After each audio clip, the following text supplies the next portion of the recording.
Yeah, A, give me an F. You giving me the worst grade in the world, worse than an F, is a D. Because with the D, even though we love the D over here, you know which D I'm talking about.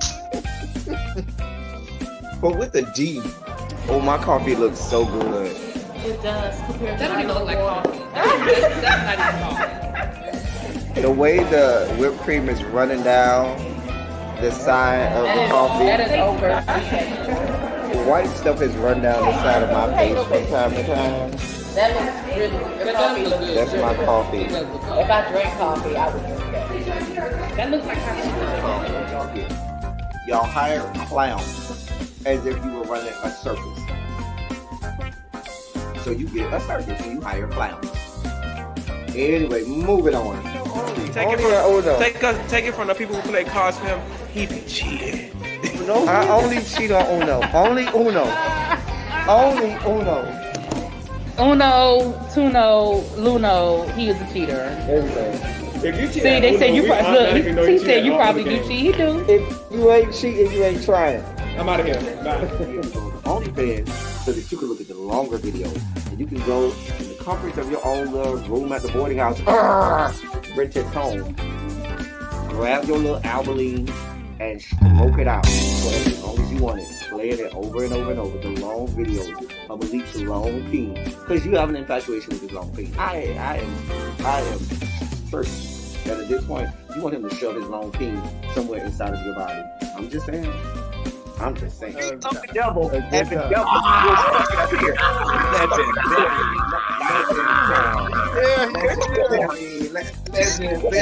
go. Y'all wasn't gonna make me the oldest one on here. You did not send me a text, a link. I did. I do have to say, Ty, you were in the group chat on Instagram, whatever Instagram that was. Wait, what? Kenny? Love you down. I don't have no problem with Kenny. I like Kenny. But Kenny girl. Kenny girl. Kenny girl, we did not think he was nobody's straight. Neither did we think he was nobody's top. At best, verse. If I stretch, maybe if I stretch, I might give you verse top. I'll stretch and give you verse top. But you do know that we had already deduced that you like to have spoons dipped into your sugar bowl, right? We had already. I mean, I don't think there's anybody, even DeAndre, who professes that he's the top, and Archie, who professes that he's the top. They profess to be straight tops. You ain't gonna get me to believe that they had a spoon dipped into their sugar bowl every now and then. The least about JG. Yeah, no, that's a tough one. Well, definitely what I like the most about David is y'all girls need to understand. Girl, you had a bust down. Girl, y'all had a one night stand. Y'all got drunk one day. Y'all had a one night stand. It was good that night because you was drunk. Probably if you was sober, you gonna be like, girl, this wasn't even that good. But girl, you was drunk or coked out or a combination of the two of them. Whatever the fuck y'all do down there to the LA. Y'all had a good bust down. It was what it was. You should have kept it moving. Well, hello. How the hell are you? It is Saturday, people, and y'all know what that means. It's time to get silly, like only we can. It is our favorite show of the week, Silly Saturday, and who does it better than us over here? What's going on, y'all? How the hell are you? We got a great show today. Listen.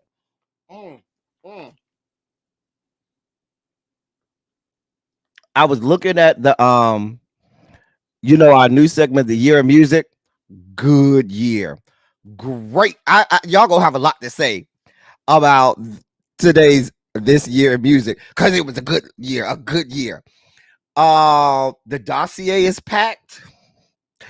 The hashtag ABCs is packed. And the palette cleansers are doing what they do. I think I got almost as many women's is in the palette cleansers as I do men's is. So we have an awesome show for y'all today. Awesome show. Let me say hey to y'all let me take some attendance. Oh, I've been starting off with a bottle of water to help me hydrate each show, and that's been doing me good. That's been doing me nice. So yeah, let me say hey to y'all in the chat now as y'all come in. Hey, L Love, my love, how the hell are you, boo? Marlon Morris, good to see you. Volvo, hey, Cookie. Celestial Earth Goddess, hello to you, my love. How are you? So Jeff, we have our resident executive board member of the Beehive locked, loaded, and in place with his blue hall monitor sash. Harold, hey.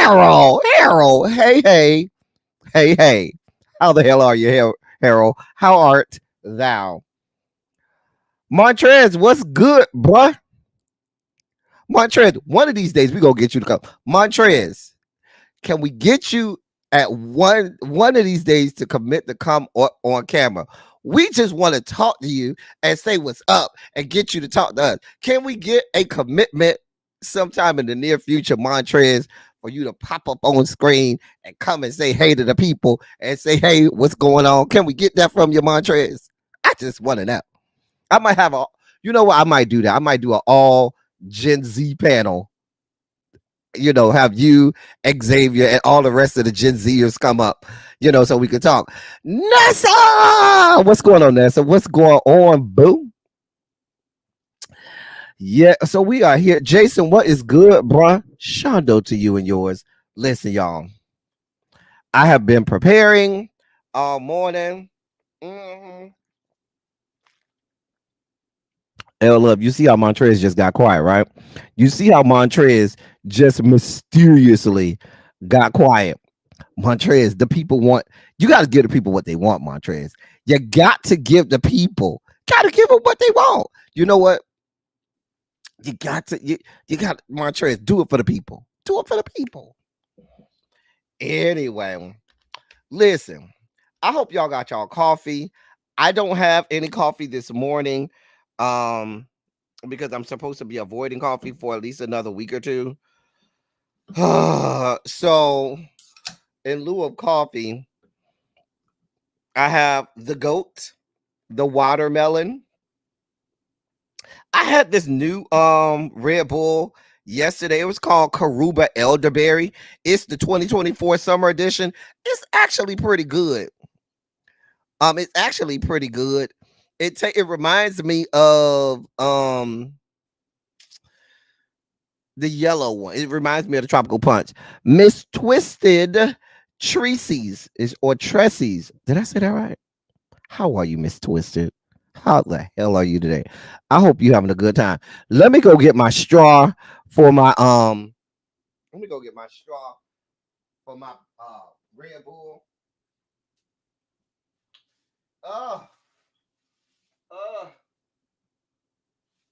All right, because we about to have a good ass time. Listen, this is our most anticipated show of the week, all week long. This is our most anticipated show. You say Montrez is the Gen Z music expert. He is. Listen, that's how you know Montrez come from good home training. How you know he come from good home training is Montrez. When we do our the year of music, or we were doing lyrically speaking, every week Montrez was here for it. I'm here for it, Montrez. That's good home training. That means that his parents made sure that he listened to quality black music when he was growing up. Harold said he's the pageant expert. All right, Harold.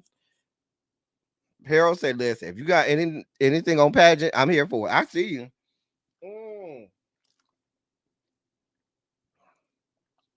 I don't really get into pageants. I mean, I've gone to some of the pageants within the drag pageants and stuff like that, like Miss Universe, Miss Continental, Miss Black Universe. I've been to some of those, but I don't know a lot about the pageant world. Like, I'm not hip to my Kenya Moore, Ashley Darby, Candace Dillard Bassett. I don't be getting all that down. Anyway, We 10 minutes in. Are y'all ready to get this party started? Because the dossier ain't going nowhere. We got a long. We just listened. The 1,000-mile journey starts with the first step, and we got to take this first step on the 1,000-mile journey.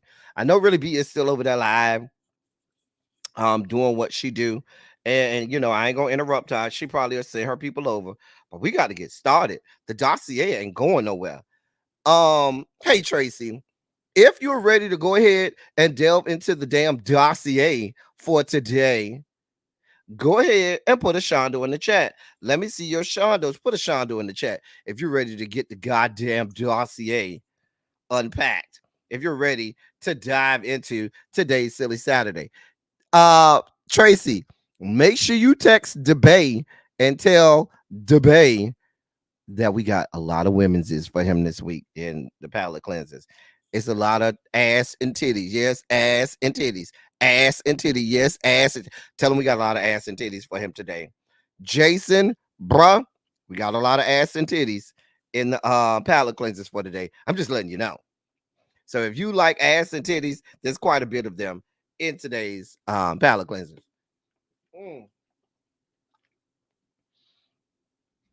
So Tracy, see, you might want to let him know. Let DeBay know. Anyway, I see my shondos in the chat. That's all I need. Let's go ahead. Hey, Miss Sweet Pea, what's going on? Let's go ahead and get this party started. Let's get this party started. Right. All right. Let's take that down. Let's put a banner up. All right. So listen.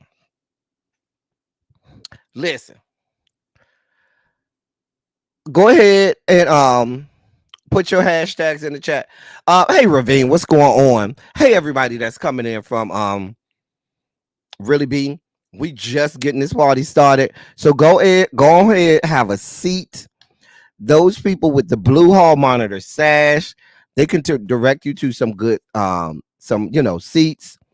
They can let you know what's going on. They can get you some, Tracy got her book bag over there with snacks. Harold said he got some too. But we about to get this party started. It's time for my favorite segment. I don't know if it's yours, but you better be damn Skippy. It's my favorite segment because a bitch just came. I don't be having a lot of time for a lot of these stories. Ciao. If you are new here, what is hashtag ABC? I'm glad you asked. Hey, lovely 31 Blueprint. Hey, Miss Kiki. Hashtag ABC stands for hashtag a bitch can't. These are stories that we found perusing Al Gore's good internet that when we saw the headline alone let us know a bitch just can't. We don't have the energy. We don't have the bandwidth. We don't have the wherewithal. We do not have the intellectual or intestinal fortitude to deal with the fuck shit that we saw simply from the headlines. So we couldn't even engage the story. There was no engagement of the story. I'm just telling you, there's no engagement. Anyway, let's get started with our hashtag ABCs. Listen, need I say more? Once you see Krishan Rock in the headline, do we need to say any more? Is there anything else we need to say? Is that Jonathan from Bad Boys Club behind her? Behind Carlissa Sappho? Is that Jonathan from Bad Boys Club? If it is or if it isn't, a bitch just can't. I don't have the energy. I don't want any parts of anything dealing with Krishan Rock. Let the whore rot in jail. She could rot in jail forever. Frankly, I think that's the best thing for her child. Frankly, I think that's the best thing for my child. Let her and Blueface rot the hell in jail forever.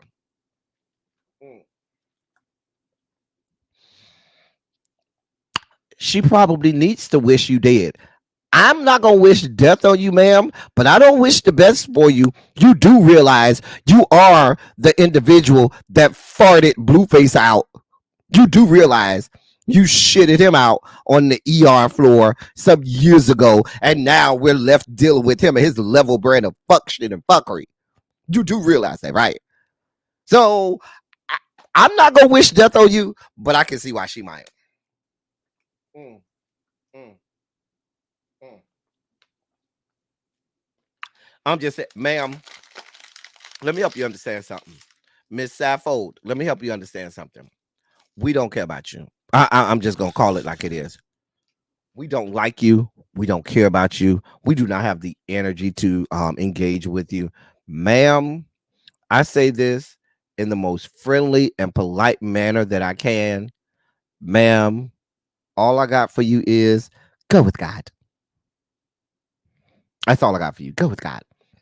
I'm gonna let y'all read that headline, and I'm gonna let y'all decide whether or not y'all want to engage with that.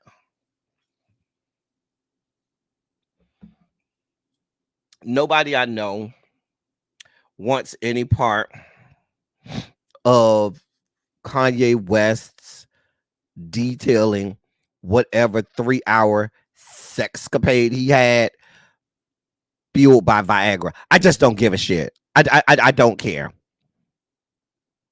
I don't, sir.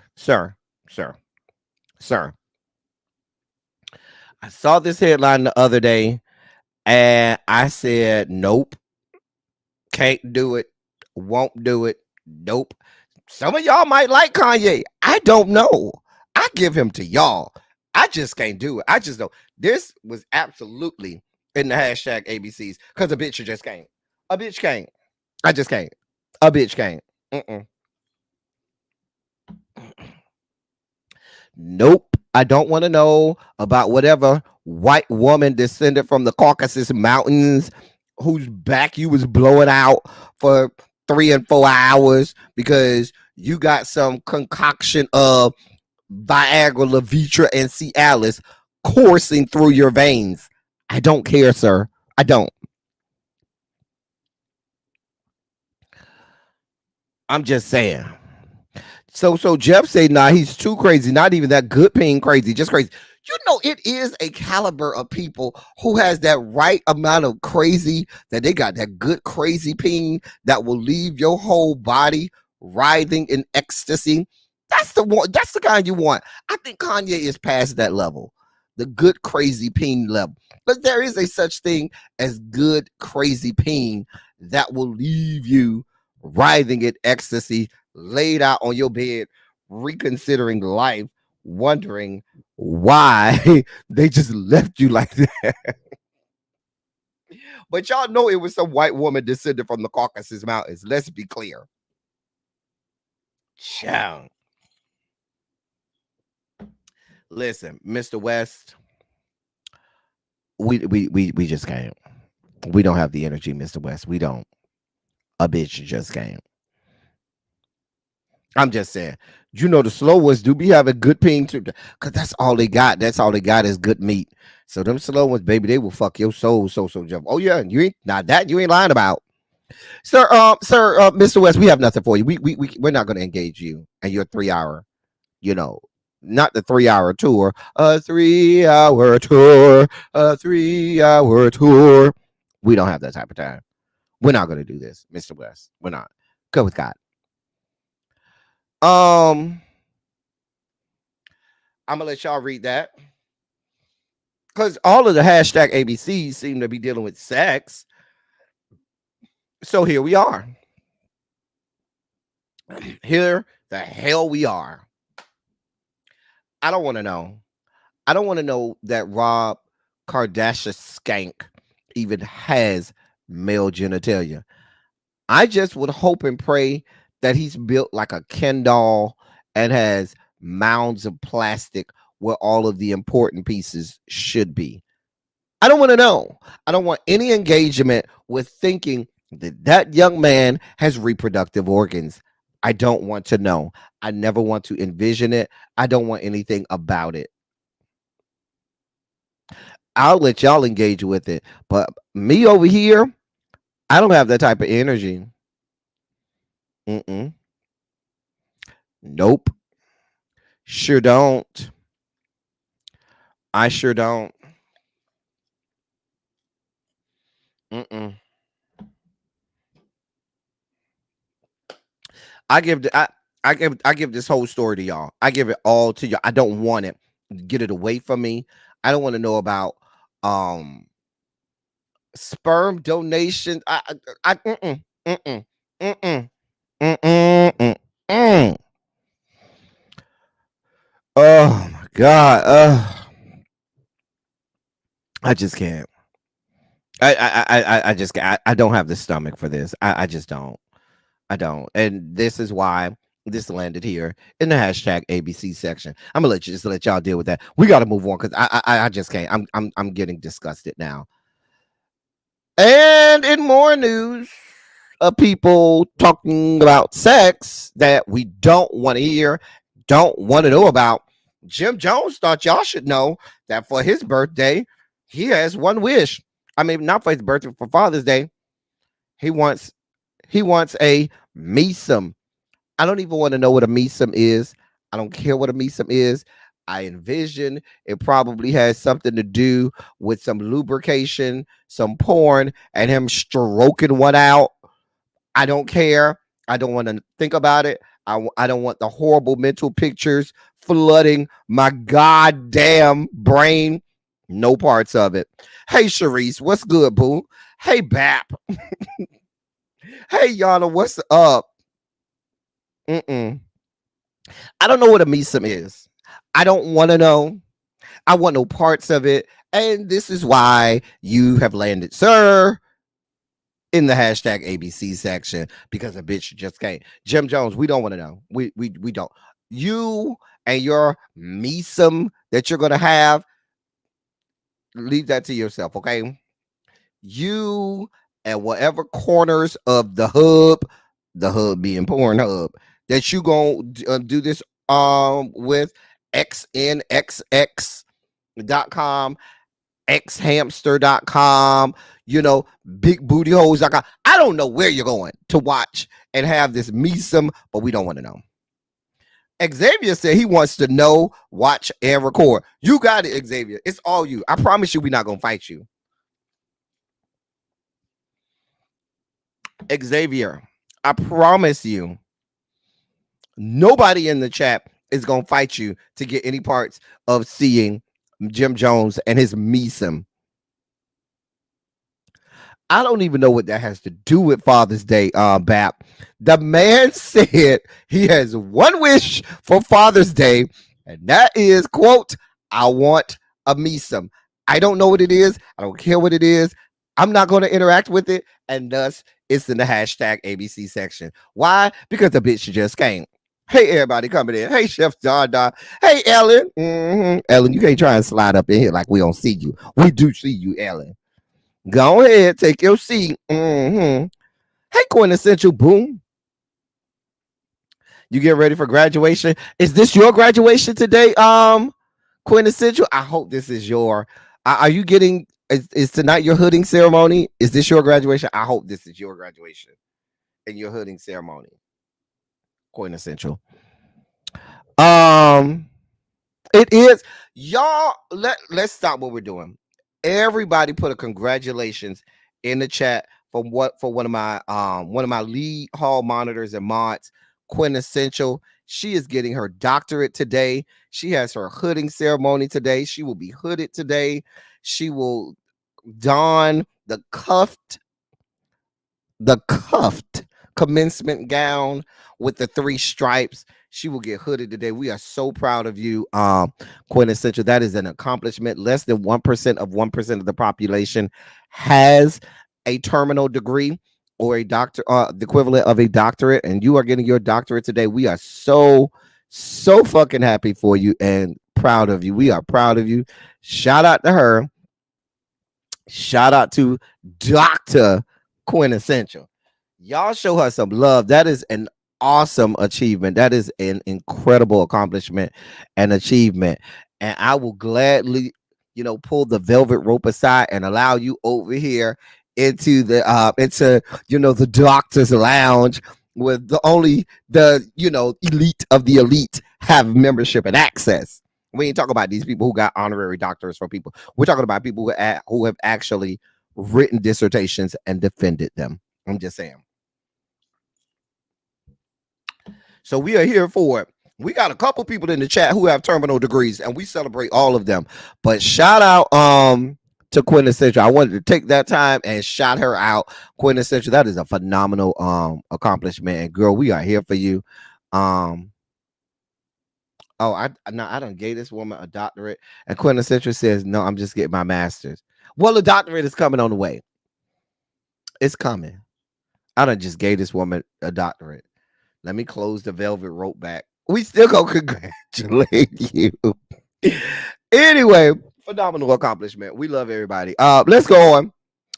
In more hashtag ABC News. I saw this. I ain't gonna even touch it. I'm gonna let all the women's handle this.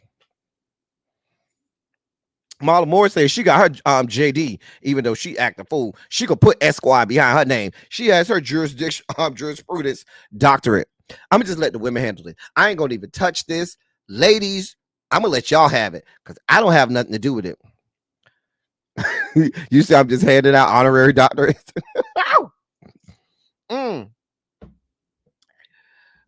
Oh no, you didn't read it incorrectly, Bap. This is why the headline ended up in the hashtag ABCs, because a bitch just can't. I don't have any part. I don't have the energy. Hashtag ABC because the bitch can't. I don't have time to deal with this woman and her delusions. I'm going to give her to all of my XX chromosomes in the chat. All of those of you all born with uteri or uteruses, whatever the plural of uterus is, I'm going to just let y'all deal with it. I don't have nothing.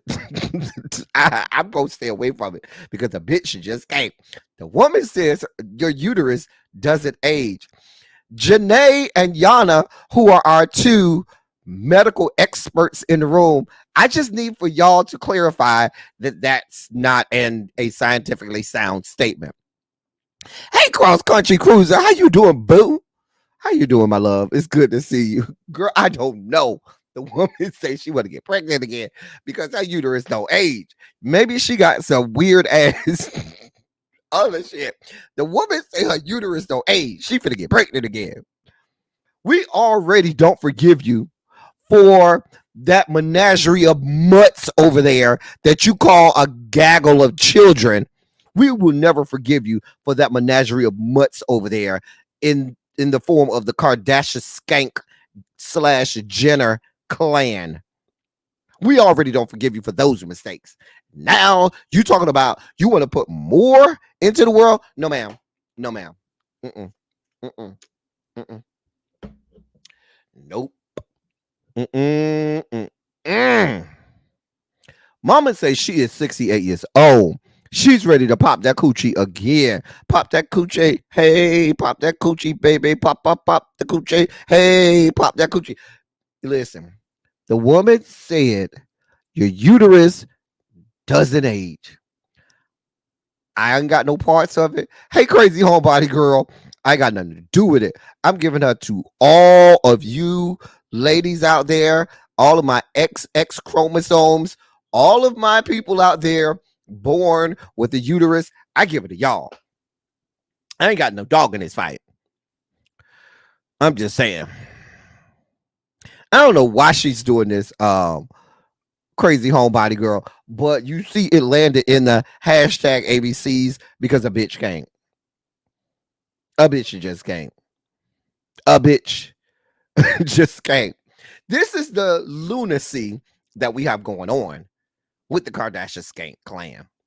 I just can't. I think that's the end of our hashtag ABC section. It's time to delve into the dossier. Let's get into the dossier. It's time. We need listen, Yana, I'm with you. All they asses need to go somewhere. All they asses need to go somewhere because I just don't have the energy to deal with these. I don't have the energy to deal with these people. Let's go into the dossier, y'all. Let's deep dive into the goddamn dossier. So let me start. Tomorrow's Father's Day. I got a lot to do tomorrow, so I may or may not. Well, I know I probably won't go live tomorrow. I got a lot to do tomorrow. But happy Father's Day to all the fathers out there. Happy Father's Day to all of the men that I done called daddy over all the years. You know what I'm saying? Sometimes you just got to wish a happy Father's Day to all of the men that you done screamed out, yes, daddy, to over the years. I'm just saying. We're not going to talk about the fact that some of y'all it's a Saturday. We might as well. We act crazy. Listen, who are you calling a slut? Harold, who are you to judge me? Girl, Harold, who are you to judge me? I know you're not talking about me. Harold, girl. They done told me about your escapades down to the Alabama. They done told me about how you gets down in the backwoods of Alabama. They say you be down to the foot wash, and the people don't even want to know what you be having going on down to the foot wash. Baby Harold, they said your throat became a goddamn daycare. The amount of babies that was laying up in that good throat of yours. Don't do it, Harold. We love you, Harold. Happy Father's Day to all of the fathers out there. Call your daddy and wish him happy Father's Day. And for those of you who want, call daddy over and have him blow your back out tomorrow. Give daddy, some good tomorrow and let him, know you appreciate him. Happy Father's Day. I'm just saying. Here come Harold's harem. Here come Harold's harem. Y'all know you can't say too much about Harold before his whole harem will come out and start windmilling. Listen. I call him Daddy. See, I know he's getting the panties. Daddy. You know what? Ow! Xavier! Girl. Anyway.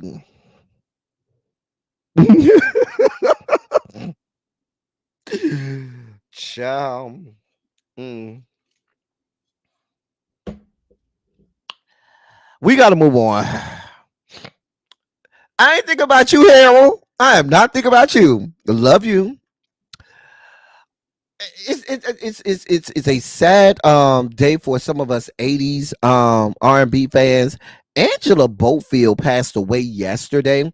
We got word that Angela Bofill passed away yesterday. Now, you got to be, Montrez might know who Angela Bofill is, but you got to be a hardcore 80s R&B to know who Angela Bofill is. Now, I love me some Angela Bofill, okay?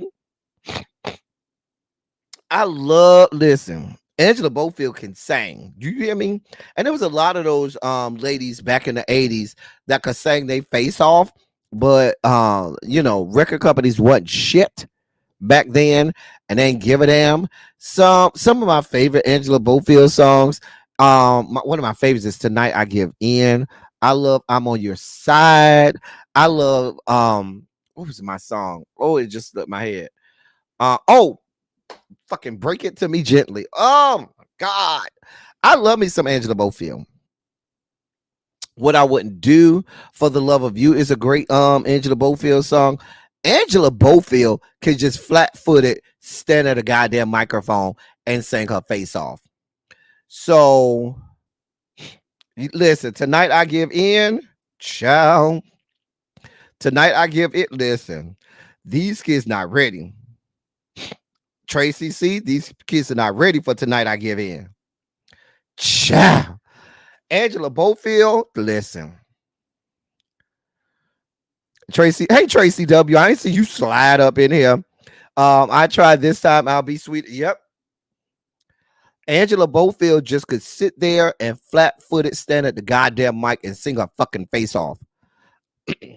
So shout out to Angela Bofill and her musical legacy. If you haven't heard of her, maybe go on your Spotify, download some music. Those 80s women in R&B. If you was gonna put out music in R&B in the 80s, early 90s, you had to flat-footed sing, and that was Angela Bofill. She'll give you what you need. One thing the 80s girls can also do, they will give you some music that will have you pregnant. Trying to tell you. Oh, they're gonna give you some music that will have you pregnant out here. They gonna give you some music that's gonna get you good and pregnant. Hey, Redbird.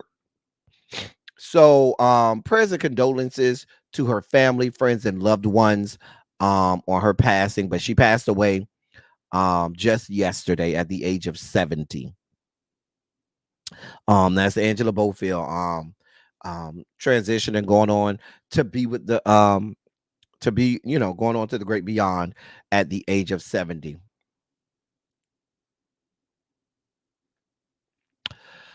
Oh God, Jesus God, I don't even know how to fuck. I have no idea. This really could have been in my hashtag ABCs. But I guess, we got to talk about Kenya Moore and her level brand of fuckery. Let's be clear. I'm on record. Y'all know I am on record saying that Kenya Moore is fucking vile. The bitch is vile. Full stop. Period. We don't even need to say anymore. That could be the end of the story right there. Right there. Right fucking there. The bitch is fucking vile. And she has been for a long time. I don't feel bad for her. I don't feel you hadn't heard of that thing until yesterday. Montrez, go look up Angela Bofill. She'll change your life. Go look up Angela Bofill. I didn't know Chrisette Michelle and Bobby Valentino were a thing, little baby. I thought Valentino was into our trans sisters. Child.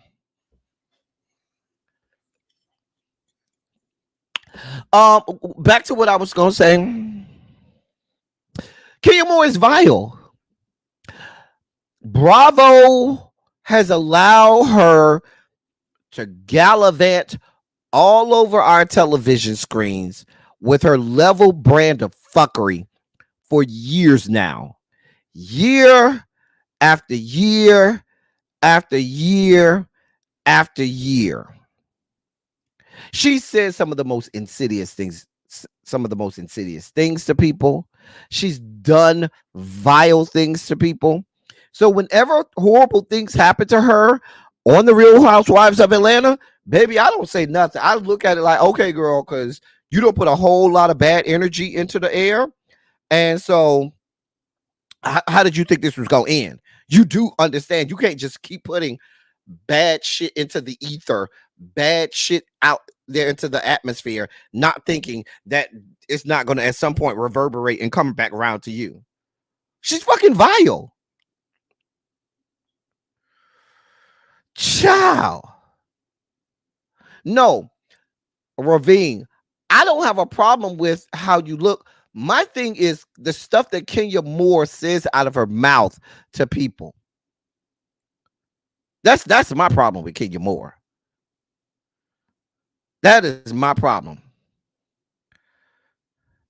I'm just saying. Kenya Moore, from the time she's been on this platform, has been a problem.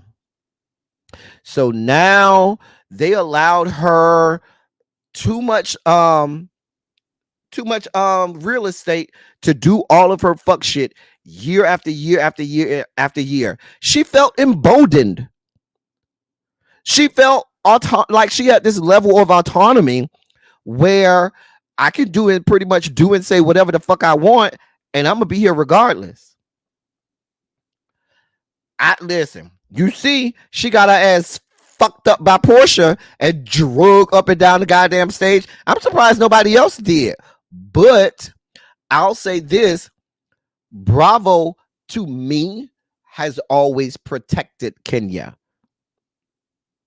And because she's had this level of protection, in my estimation, just how they deal with her, interact with her, and deal with other people and their interactions with her, it always seems like they side with Kenya. It always seems like they side with Kenya. And so to me, this Kenya went into this situation saying, oh, girl, I'm Kenya fucking Moore. And this is my event. And the cameras are here. Oh, girl, you finna get a whole show. Girl, I'm finna now, allegedly, she put some pictures out there that could possibly be viewed as revenge porn.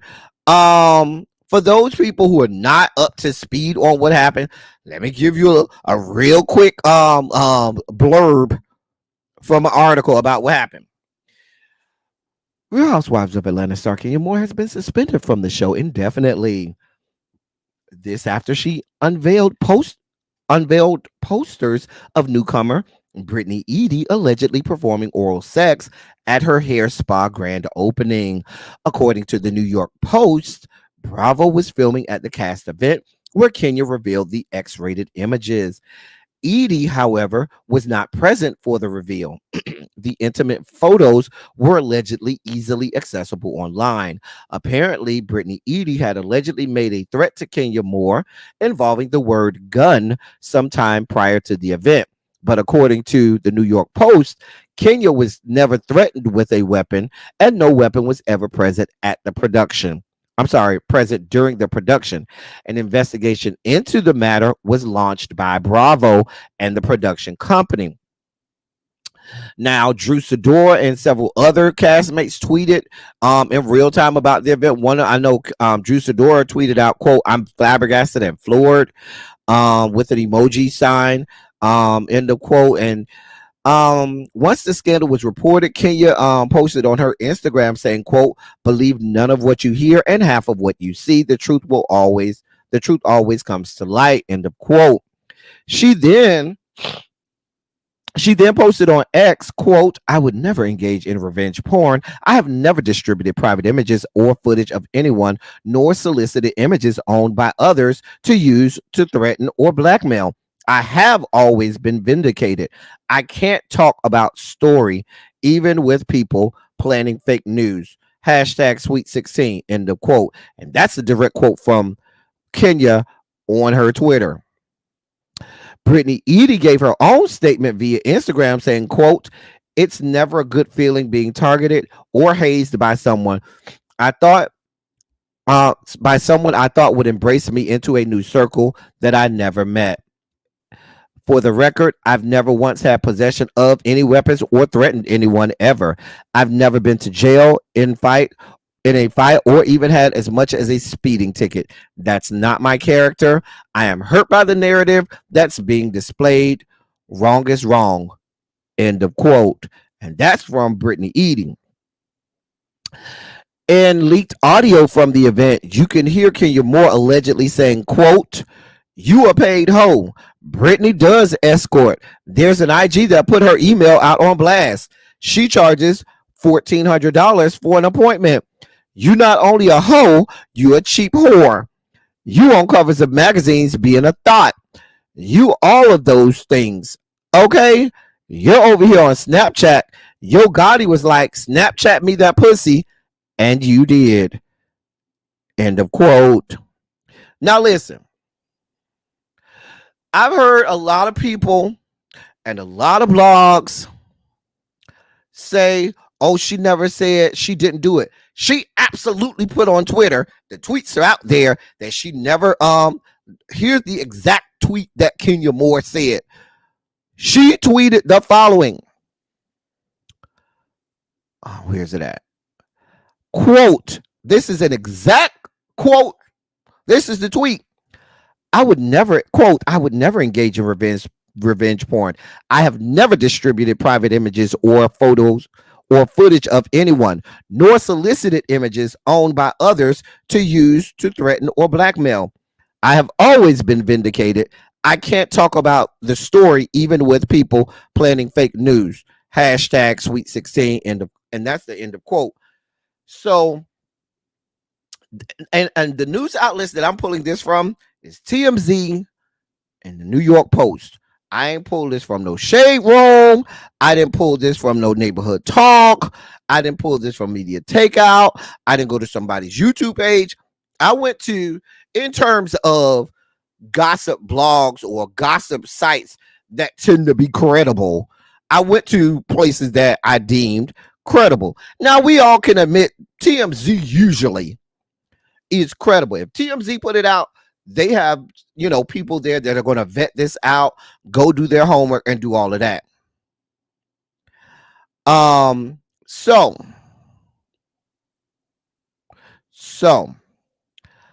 to me,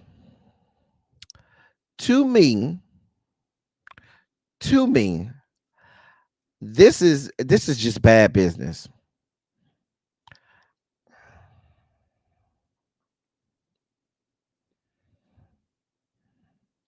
Now, she said,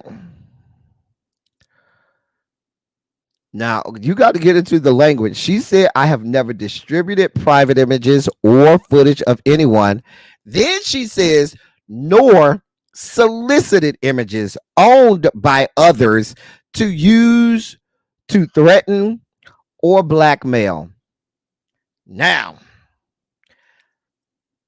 even if you say, oh, she said she never said she had private images, the second part where she said, I've never solicited images owned by others to use to threaten or blackmail. That's where the subjectivity gets really, because it goes into what you believe is threatening. The blackmail part, probably, because I don't think she was blackmailing her. I don't think she was trying to extort anything from her, get any money or anything like that. But threatening, that's the part. The threatening part is subject. I don't know. I'm not a legal scholar. I'm not Pam the Law Intellect. I'm not, Matlock. I don't know. But, ma'am, this is a situation where you just thought you were going to be protected. She never believed that this would get this far. Mama thought that she would just go out here spewing all of her venom and vitriol all over the place, and nobody would would say anything about it. For TMZ and the New York Post to say that there were images that she put up. Let me go back again, because I just know TMZ and the New York Post, they're not about the business of putting stuff out there, and if they do, they will quickly recant. And this is from several hours ago this morning. This is at like 8:15 this morning. They said, this is what TMZ is saying, according to the New York Post. TMZ is quoting the New York Post. Bravo was filming at the cast event where Kenya revealed the X-rated images. You did that, ma'am. I don't think anybody would make this up. Also, the fact that you are indefinitely suspended, I believe all parts. They absolutely have suspended her. They absolutely have, because way too many people are reporting that, and credible sources are reporting that. Ma'am, she's wishing on a star. Now, she has her own ego and hubris about her. I told you that Bravo at every turn has always seemed to protect her. They've always seemed to let her do all of this stuff, and she has no repercussions afterwards. And I feel like she thinks it's going to be the same way this time. However, I don't know, because if Brittany Edie pushes this, because allegedly Brittany Edie has, has her attorneys and her legal team on this, because these are images that she doesn't want out there. That's a problem for Bravo and the production team. Hello, Kenya Moore. Real Housewives of Atlanta ain't making them that kind of money no more. The franchise is just not making them the kind of money no more where they can try and explain away, look past this, or try to, deal with. Baby, listen, you're a liability. You're a whole fucking liability. How did this show devolve into a place where now we're putting out pictures of people sucking dick allegedly, or people? I mean, what have we become here? Like, really, for those people who were on the fence about whether or not this show really had lost its luster, I just want y'all to wrap y'all hands around the fact that we're talking about Kenya Moore, who some would argue at this point is the star of the show. There's no bigger star on the show at this point than Kenya, some would argue. Literally showing people pictures of the woman of a new cast member sucking dick or allegedly doing whatever and all of that. It's just gutter snipe cinema at this point. Let's just be honest. Like, we have devolved so far down to where this is what we're doing. So I think at this point, Bravo said enough is enough. Baby, you got to have a seat for a moment. Just have a seat for a moment. Ma'am, go sit down for a good while. Go sit down for a good while. Now, let's be clear. People have talked about Kenya Moore and, why would she do this at her launch or whatnot. Kenya Moore hair care is not going to make no money in Atlanta. Let me just call it what it is. Okay.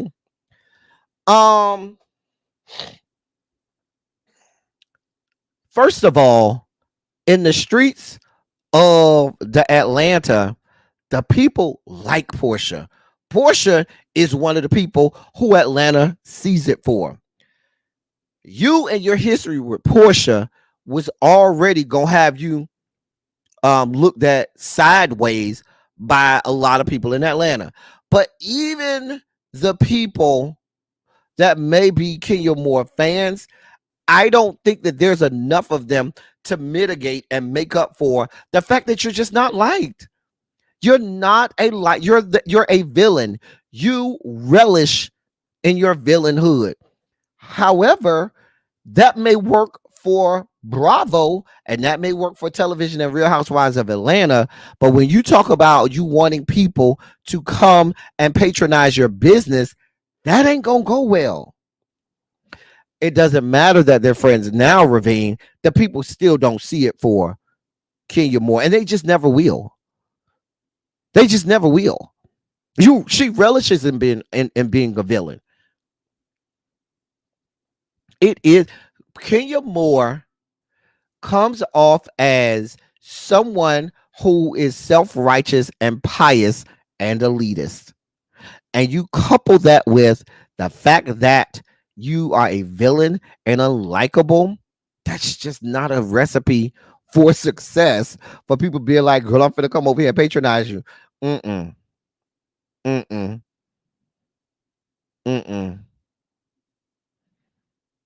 Nope. So, baby, listen. You're going to have to find something to do with yourself. I don't know how long this indefinite suspension is, but that's cutting into your money that you're going to get from Bravo, because they pay you by the episode. So if you're indefinitely suspended, baby, them checks are cut immediately. Kenya Moore hair care and this hair boutique or whatever the hell it is, you've already complained that it's not doing as well as you thought it should be, or as well as you'd like it to be doing. So that's not a viable business venture. Baby, you need to find something to do. It ain't like you getting, hit up for acting roles all over the place. People ain't checking for you. Maybe you could go down to Tyler Perry Studios and maybe Tyler can give you a job or something like that. But baby, you need to find something to do with yourself. I don't know what to tell you, Kenya. At this point, you're just not likable. I'm just saying.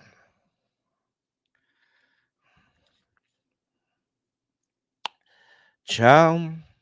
Volvo say, what do you expect for somebody who don't have a relationship with their mother? Well, then there's that.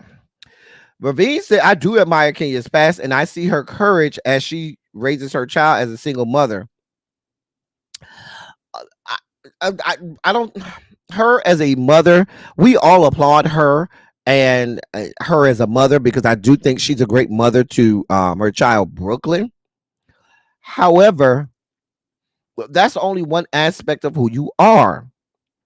And if most of what we see is you being vile, nobody's going to want to deal with that. And that's the long and short of it.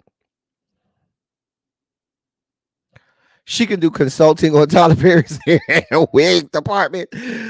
Girl, come through, Marlon boy. Girl.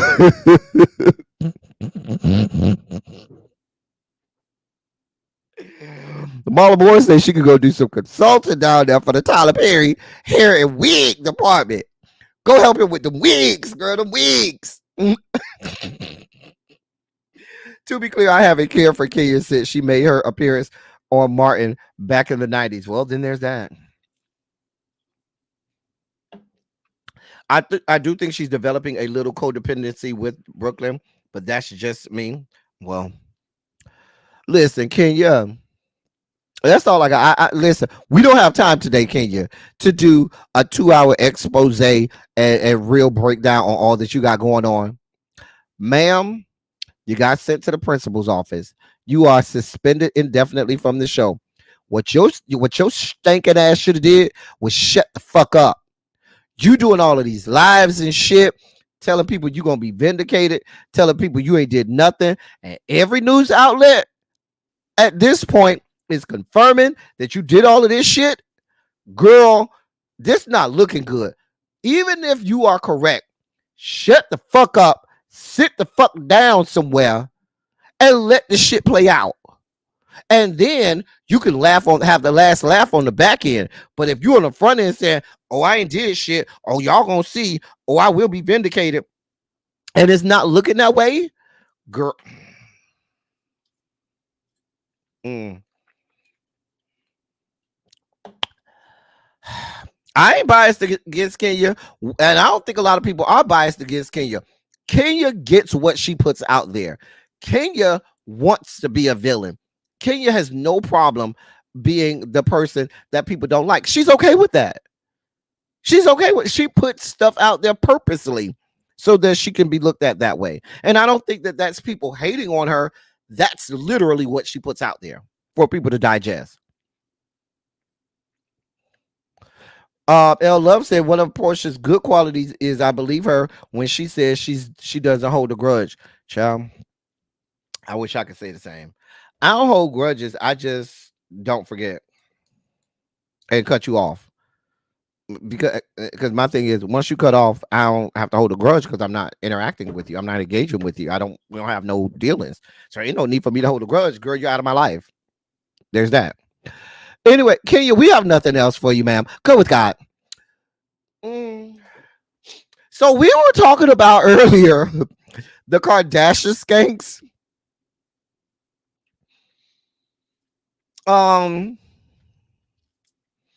And so down to the great city of angels, Los Angeles,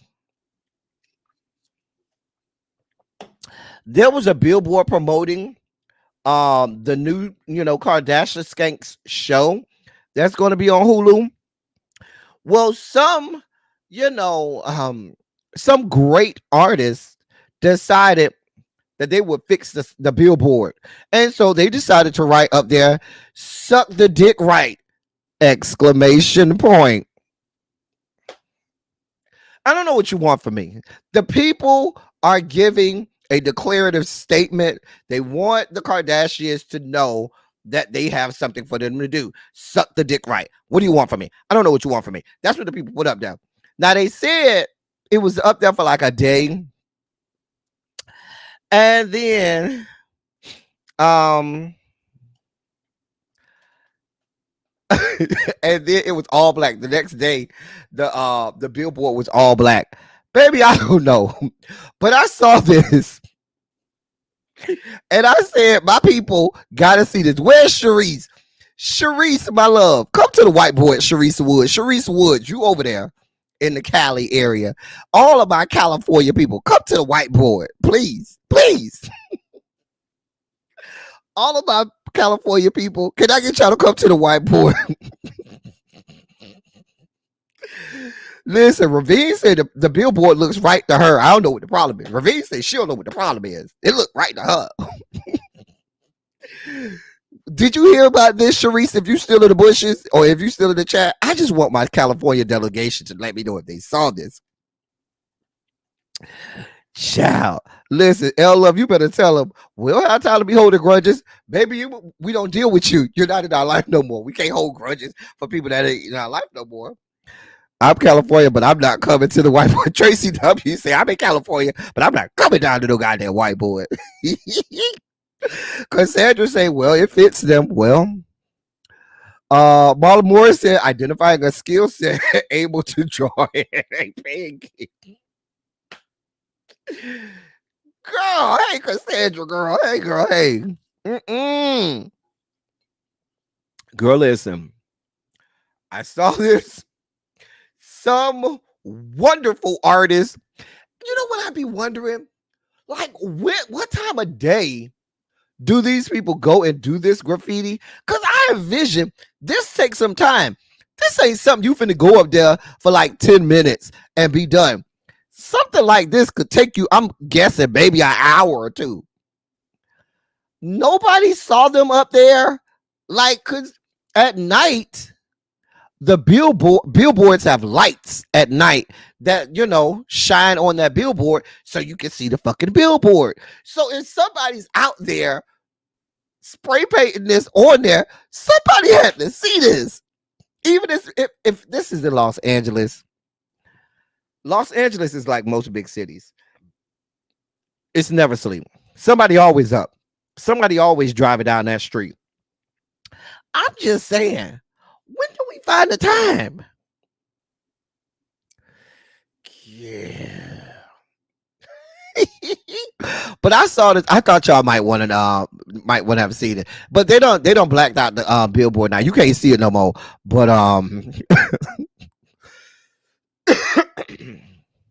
that took time with 2 or 3 people. Right.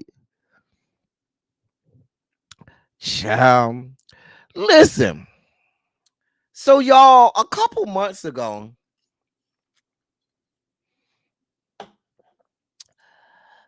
that's what I'm wondering, Yana. So a couple months ago, y'all, we reported on this platform about y'all's president, Joseph Robinette, and that wild ass animal that he got over there down to the White House. Now, he has a German Shepherd named Commander, right? So Commander, I told y'all, has been out here just out of order and out of control, biting Secret Service agents and all kinds of fuck shit.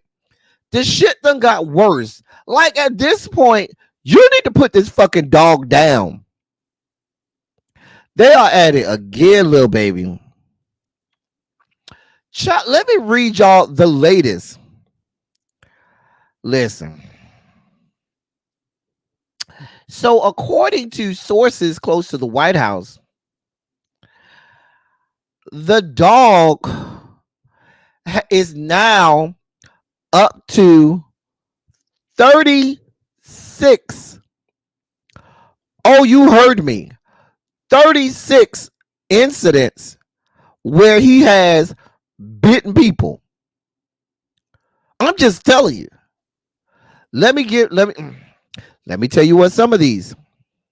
In one previously unreported instance on September 12th of last year, Joseph Robinette was walking his dog Commander, the German Shepherd, on a leash in the Kennedy Garden on the White House South Lawn when Commander ran through his legs and bit an approaching agent on the left arm, ripping a hole in the agent's jacket. The agent said Joseph Robinette, y'all's president, let him pet Commander, but when later opening and closing the door for POTUS and Commander not too long after, the agent says the dog jumped again and bit him a second time in the left arm. Now, they said that the bite didn't break the skin, but they said the bite tore 3 holes in the suit, and the agent filed a $943 reimbursement bill to the White House. Hey, boo, because your little mangy ass smut right out here biting me as shit. I need my $943 that I paid for this goddamn suit. Run me my coins. They got pictures of it. Listen, there was another situation where Joseph Robinette was present for 2 other attacks involving the dog back in October 2022, where that mangy ass mutt bit one of the agents that was holding the door to the Rose Garden. There was another situation in December 2022 where he was walking this raggedy ass dog on a leash, but when he let the dog off the leash, the dog ran off and bit another agent, causing a 1/2-inch cut and gash on said agent. Just a mess. Now they removed him from the White House back in October because of all of the ongoing biting incidents. However, prior to that, he had already had 36 incidents, even though the White House only reported 24. It got so bad the Secret Service agencies, Safety and Health Environmental Division wrote in a memo, quote, "Can we please find a way to get this dog muzzled?" End of quote. I don't know what y'all want from me. This man and his goddamn dog were out here biting everybody. Listen, the way my stinking ass would fall on the ground and be paralyzed, I'd still be getting paid by the White House. Y'all taxpayer dollars would be paying for me to stay my ass at home. Because at the moment that dog bit me, I'm gonna fall on the ground, I'm gonna go into convulsions, and I'm gonna start foaming at the mouth. I'm just telling you how it's gonna go. You need to do something about this, Joseph Robinette. How do we expect you to run a goddamn country? You can't even run your raggedy ass dog. Do something with this goddamn dog. I'm just saying.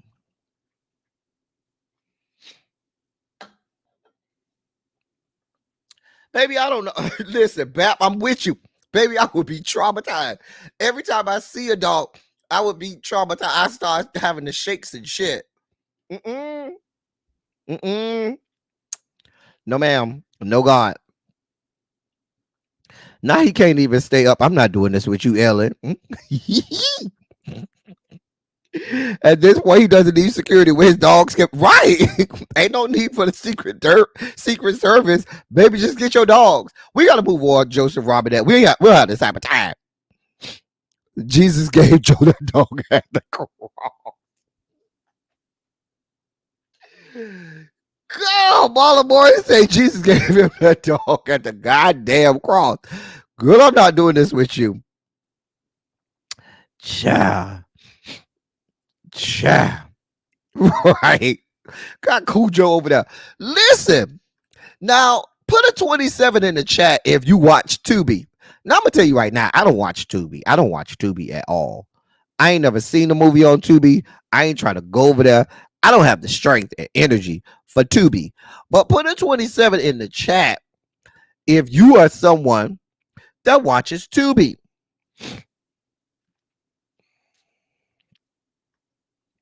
Okay, so a lot of y'all watch Tubi, which makes sense. So apparently, the Nielsen ratings have come out.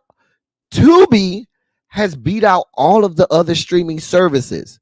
According to the Nielsen ratings, last month, the month of May, was the most watched month ever for Tubi, with an average of over 1 million viewers, which beat out Disney Plus. That was a close second at 969,000 viewers. They also beat out Peacock. They beat out Discovery. They beat out Max. They beat out Paramount Plus. They even beat out Roku and Pluto TV. Tubi said they here for it. Y'all can laugh at Tubi all you want to. Tubi said laugh, and we gonna laugh too, all the way up to the bank. All the way to the bank.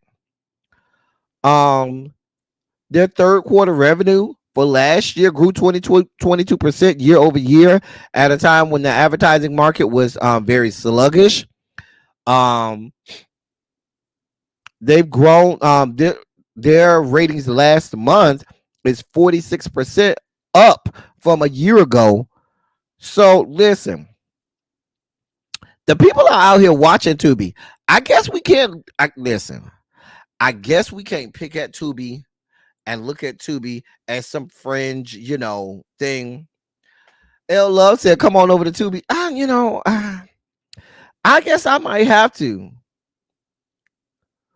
I guess I might have to come over to Tubi and see what Tubi got going on. Tubi got something for everybody, child. Listen.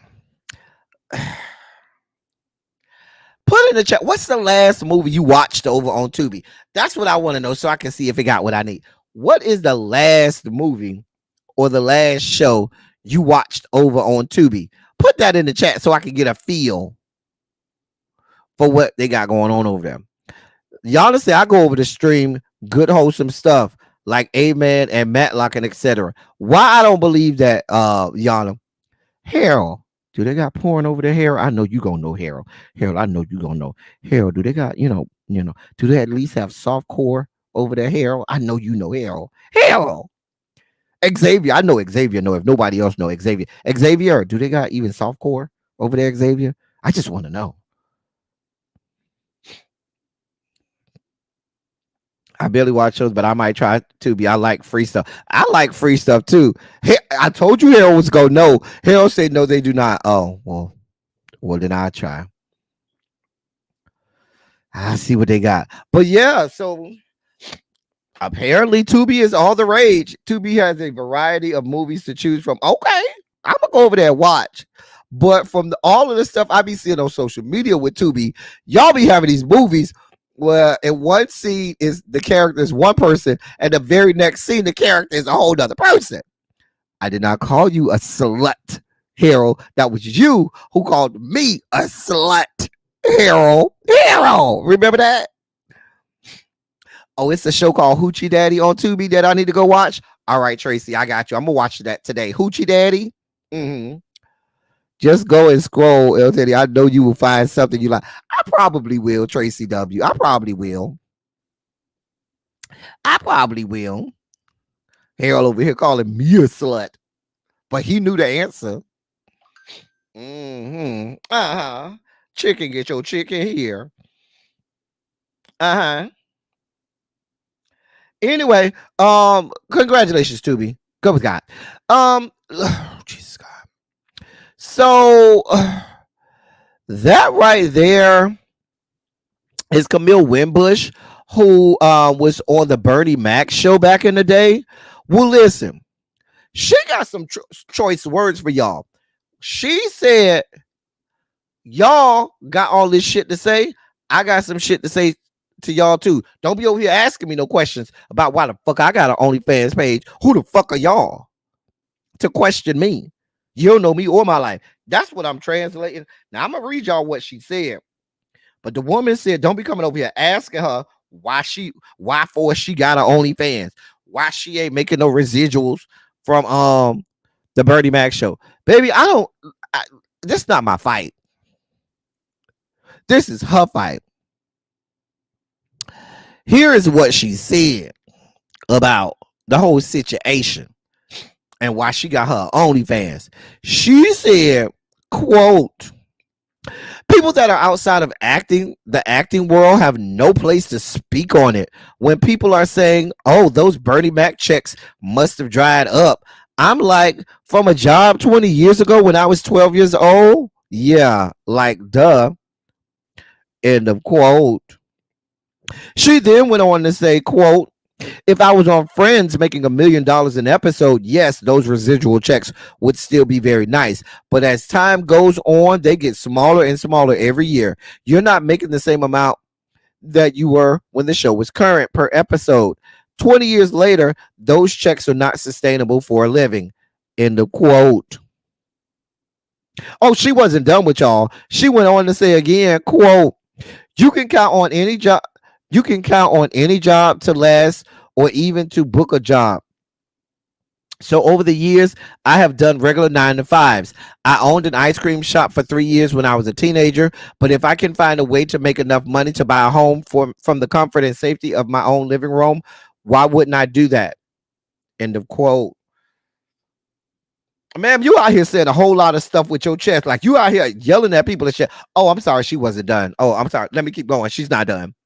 Quote, I made the mistake of reading comments about my fan announcement. Overall, the majority were supportive, and I appreciate that. I really do. But I'm human, and of course, the ones that stick out to me were the negatives. So let me be clear. I am not broke or desperate for money. Bernie, God rest his soul, is not turning over in his grave. Stop saying that. Even if meant as a joke, it is far from funny. End of quote. Ma'am.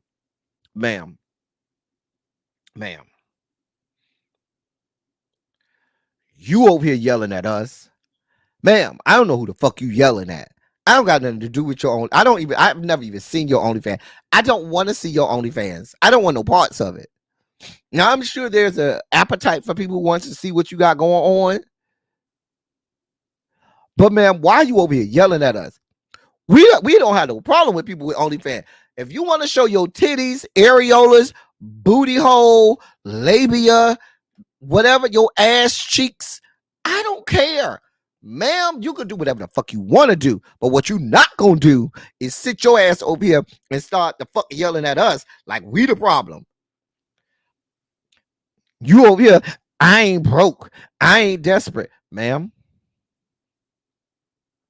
if that's not the case, then just say what you want to say. Why don't you just say, hey, I am body conscious and I believe in body positivity. And I absolutely am someone who likes to show my body. And if there are people who want to see it, and if there's a market for people who will pay to view my body, I'm all here for it. And that's another residual income for me. That's another income for me. I ain't broke. I ain't desperate.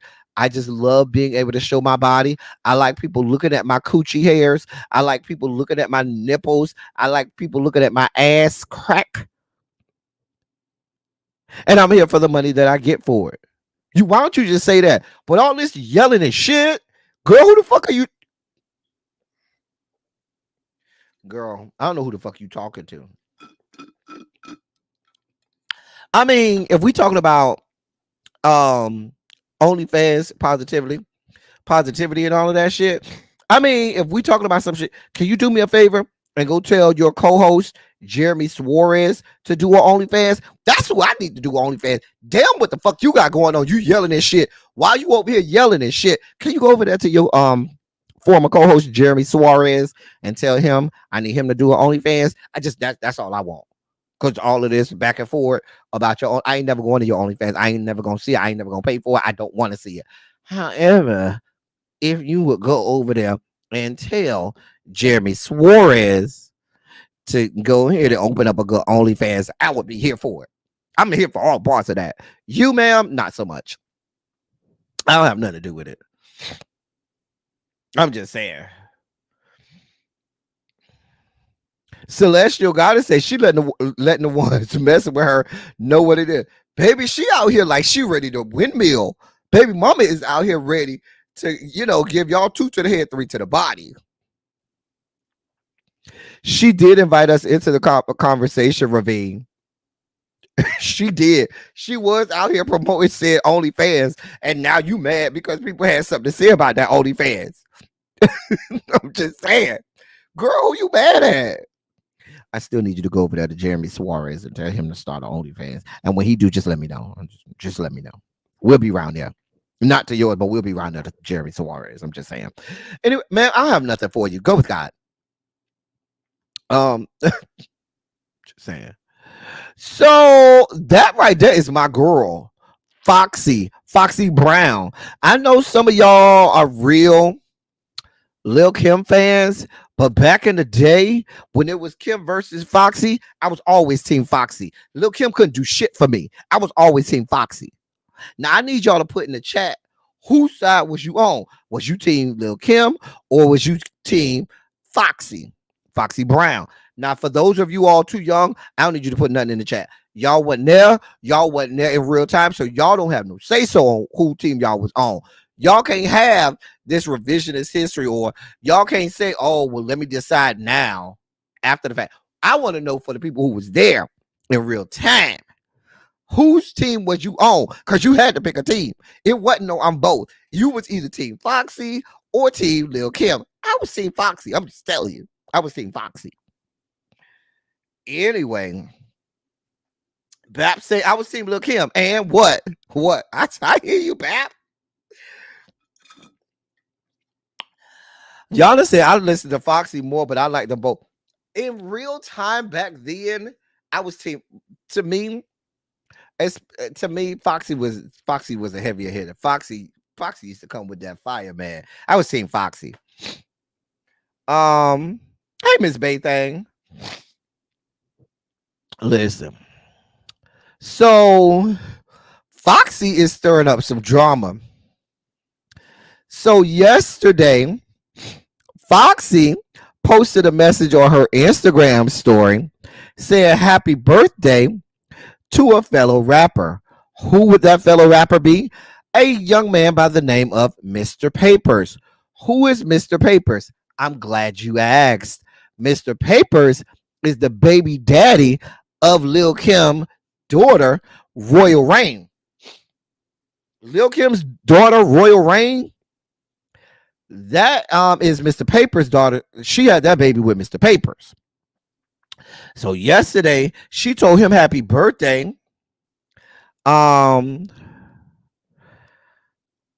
Actually, she said, quote, happy birthday. Block spinner 20 years later. Ha. End of quote. He then wrote back to her, quote, daddy love you, mama. End of quote. Now, he dated both. He dated Foxy first, then dated Lil Kim. Now, him and Lil Kim was together back in from 2012 to 2014. He dated Foxy, or they hooked up, or got it down back in like 05, 06, according to him. The people are saying that Foxy is drumming up drama and he's indulging. He's playing. Men ain't shit. We ain't shit. We just ain't shit. We just ain't shit. Because he's feeding right into it. He's like, oh yeah, daddy love you, mama. And Father's Day is tomorrow.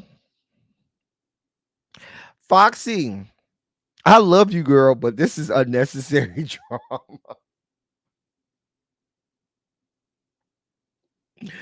This is messy as hell. Jay, this is messy as hell, Jay. This is messy as hell.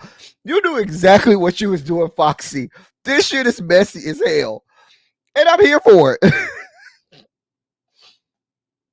It's a mess. Just a damn mess. Foxy, you know exactly what you're doing. Being messy. And I'm here for all parts of it. Lil Kim, I don't think Lil Kim responded yet. Ciao. Yeah, I don't think Lil Kim responded. Yeah, she ain't respond. But yeah. That's all I got. Foxy. Now when Lil Kim come back and respond, don't be mad. I just want to see what's gonna happen. I just want to hear what she gonna say, and then I need you to respond. I do need you to respond. Which when Lil Kim respond, I need you to respond. I need the drama. Anyway, go we got. NLE Chopper is in the news because the people, the homophobes and the people got a problem with NLE Chopper. Now the homophobes have a problem because on Thursday, he tweeted out on Twitter, quote, I want to perform Slut Me Out 2 at a Pride event in return of the love y'all showed me. And he put that out to the LGBTQ plus community because he's been very vocal about the support that he's gotten from the LGBTQ plus community with his song Slut Me Out 2. And he's he considers himself an ally.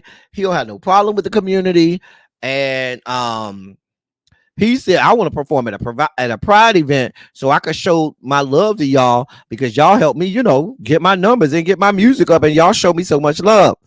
Well, when he tweeted that out, the homophobes came out. This is the rap industry we're talking about. Okay. Homophobe came out and said to him, because the homophobe tweeted, quote, this nigga zesty ass be tweaking. To which NLE Chopper responded to him, I'm secure. I know who I am. Show love. It won't hurt. And also, you don't know women are a part of the LGBTQ community, right? You gonna hate them too? I mean, at least appreciate the women in that community if everything else make you uncomfortable, King. End of quote. The people started calling him gay. One person called him gay, to which he responded to the person, quote, I'm gay for showing love. End of quote. He then went on to say, quote, y'all men lost. That's why we killing each other every day, because y'all can't show love. And whole time y'all be the ones that get down like that, but be hiding it. Me saying thank you got none to do with my sexuality, Buster. End of quote. I'm here for NLE Chopper. I'm here for all parts of it. I'm here for how sexy he is. He is cute. Now I ain't gonna even lie. But this is the rap community we're talking about. We know the, hyper masculinity, patriarchal hyper masculinity that of all and all of that goes into the rap industry and the rap community. The young man is secure in who he is. The young man is thanking his fans, acknowledging and understanding that there's a segment of his fans that really helped him get numbers. And like he said, okay, I applaud that young man for being secure in who he is. I bet Boosie shared a tip. He do need to go over there and talk to Lil Boosie, or as we call him over here, Lil Bust Down. Like, I don't even know why you care what he got going on, what he doing. Get your life. I applaud you, young man. Keep doing what you do. If you want, you can come right on down to Pride. Pride is in 2 weeks in New York. I'm sure they'll love to have you. Make sure you come with your shirt off too. Make sure you come with your shirt all off. Have all of them tattoos and shit glistening in the sun. And we're gonna be here for it. I'm just telling you, we'd love to have you down to Atlanta Pride down at Labor Day too, because we sure gonna have a good old time. You come right on down. Make sure you have your shirt off the whole time. Don't wear no shirt the whole time. I'm just telling you, don't even pack a shirt. When you come to the Pride event, sir, you don't even gotta pack a shirt. I'm just telling you what I know. Don't even pack a shirt. You just come, chest and muscles all out, and the people gonna live. I'm just telling you what I know. We just need you outside in the sun, with a thin layer of sweat, and have the sun and sweat glistening off your body. I'm just telling you what I know. It's Atlanta, so you can have your ass out, have some tight ass pants, have your ass out, have on some cute, underwear, and your ass out, because that's how the straight men dress in Atlanta. I'm just telling you what I know. Right, crazy homebody. Girl, just leave the shirt at home. I'm just saying. Anyway, we got to move on. In more Pride news, Marlon Wayans said, y'all got him fucked up. Marlon Wayans said, girl, he got time. He said, Marlon Wayans yesterday said, a bitch got time. I'm just saying. A bitch got time. Just bring a Walmart bag with the essentials for ATL Pride. I'm not saying that, but what I'm saying, little baby, is we need him in various stages of undress when he comes down here. I'm just saying, various stages of undress. That's what we need. So Marlon Wayans yesterday did a happy Pride post, which is the one you see at the top left. That's the first post he posted. The homophobes got in his he posted that on Twitter. Listen, Marlon been my boo going all the way to In Living Color. Baby, that's 30 plus years, honey. I'm just telling you what I know. That's 30 plus years. Baby, listen. The homophobes got in his chat. Marlon say, oh, bitch, I got time today. Oh, you think I'm done? I didn't even put all of the pictures up. He just started putting more pictures and with rainbows and all kinds of stuff. Because Marlon is very secure in who he is. Now, if you didn't know, his daughter is now his son. His daughter transitioned to his son, and now his he has a transgender child. They're grown. He has undying and true unconditional support and love for his child. Support them, is an ally. He even spoke to, I saw him in an interview talk about he's always been an ally to the community, never had a problem with the community. And I have enjoyed over the last day or so people that are playing all of the scenes from all of the movies where he has emulated or played a gay character and things like that. It's been hilarious to me rewatching some of those scenes. But when he posted it, one of the people put under the picture, "You failed as a father," is what I'm hearing. To which he replied, I should have my niece fuck you with her strap on. And then Marlon said, I'm not regular. Don't come for me. Just quietly unfollow and fuck off. I will make you question your life and its pitiful existence. On my platform, I support what the fuck I choose. Dickheads like this try to bully, and I'm not that guy. And again, happy Pride, dickheads. I'm here for it.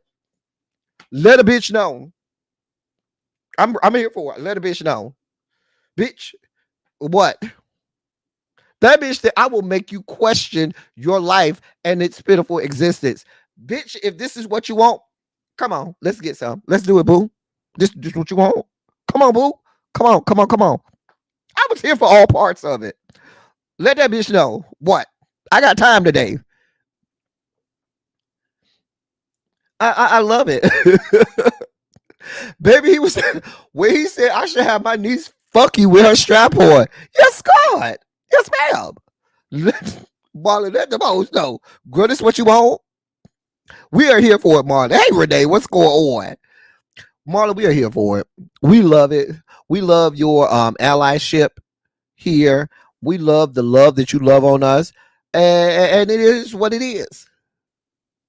Now, if you ever so happen, Marlon, to decide you want to, dip your toe over here, down to the Rainbow Coalition compound just to see what it was, I can help you out with that.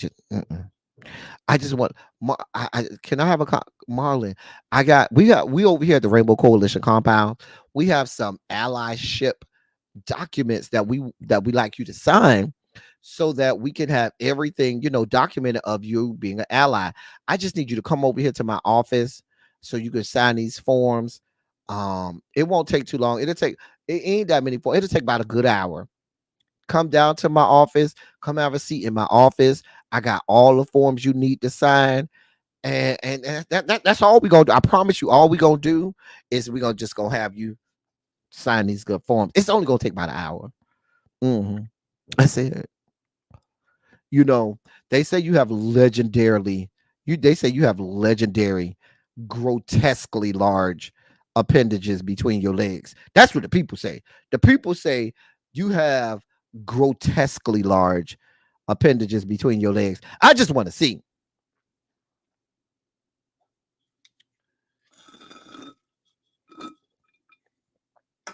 I just want to see. That's it.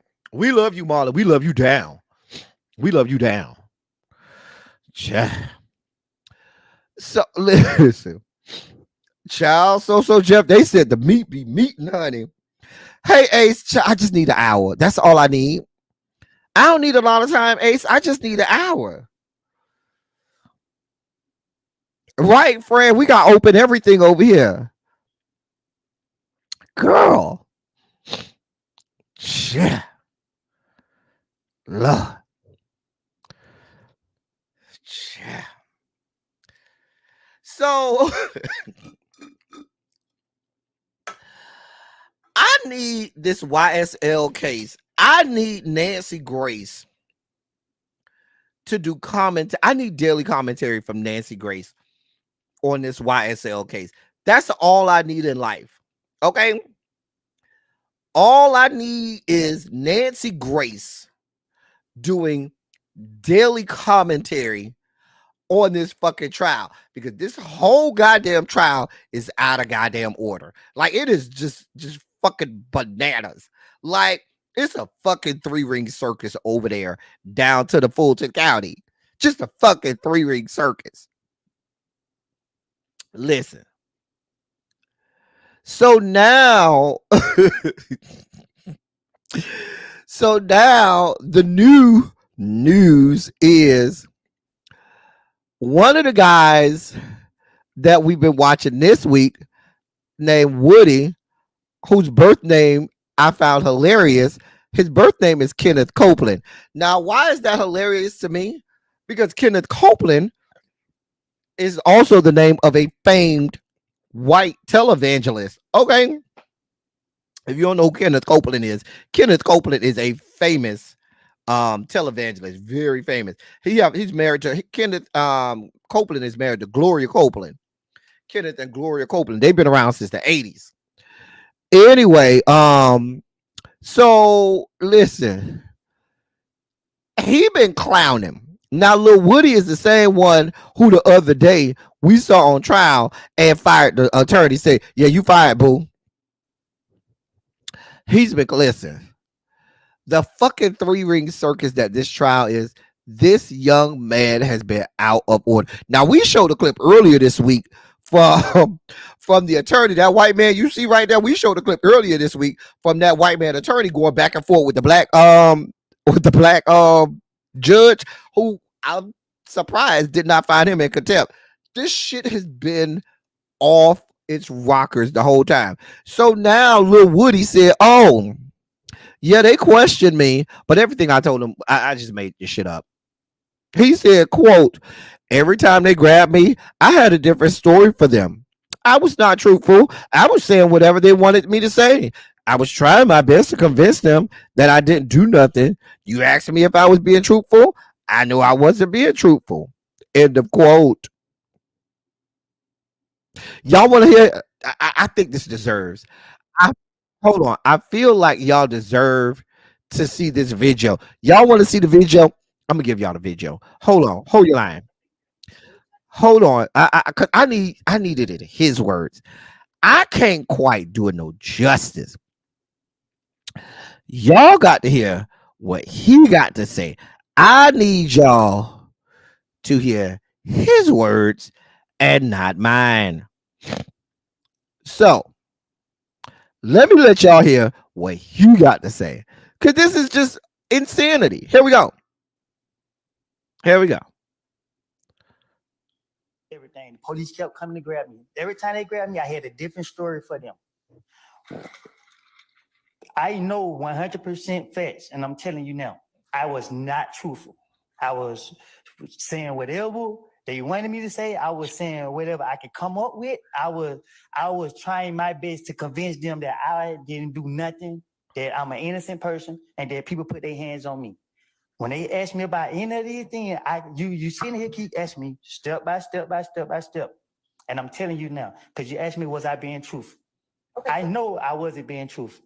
So is your testimony today that you lied in every interview that you did in 2015? See, you the way you asked me that, I don't recall what I was saying in the interviews, but I'm telling you now, when they was questioning me 2015, 14, whenever they was questioning me, I was lying. I was making up stories. So when they were asking me about this right here, I was making it up. When they were asking me about this right here, I was making it up. And when they was getting me and they would let me go, I'm just telling you. Do you recall telling every detective? Every time they got me, I have told the police, I tell y'all whatever y'all want to hear, just let me go. Do you recall telling every detective in every interview, you got to believe me, I'm telling y'all the truth? Okay. That sound like me. Do you recall telling every detective in The way he said, yeah, that sound like me. The man just told you I lied about everything. Did I lie? Yes. So you mean to tell me you lie every time? Yes. You lie, ma'am. I lied every single time. Every time they came to question me. Girl. So did you say that sound like me? Mm-hmm. That was me. Mm-hmm. Girl, this shit is a fucking 3-ring circus. Do you hear me? It knew Harold. It need to be streamed or or Zeus or something. But I need Nancy Grace. Listen, I don't need nobody else giving commentary except for that bitch Nancy Grace. Because y'all know that bitch Nancy Grace is certifiable. She's the one who I need giving commentary. Okay, I need all parts of. Somebody go find Nancy Grace and get her to go on Court TV and just do a daily right, how she used to call Casey Anthony Tot Mom. Ooh, I'm about to choke over here. Bruh said, I told y'all whatever y'all wanted to hear. Whatever I need to tell y'all to get my ass out of there, that's what I told y'all. What do you want from me? Child. Whatever y'all want. Oh, I did that? Yeah, I did it. Mm-hmm. Is it time to go now? Is it time? Just saying. I need Nancy Grace. I need Nancy Grace on. I need her now on this. Okay. The man said, yep, snitched on everybody. And how incompetent does the prosecution look as well as the detectives on this case? Y'all, because when I sit down with somebody like this, just his whole mannerisms, just his delivery and the cadence of how he says this kind of stuff, I'm not taking him serious.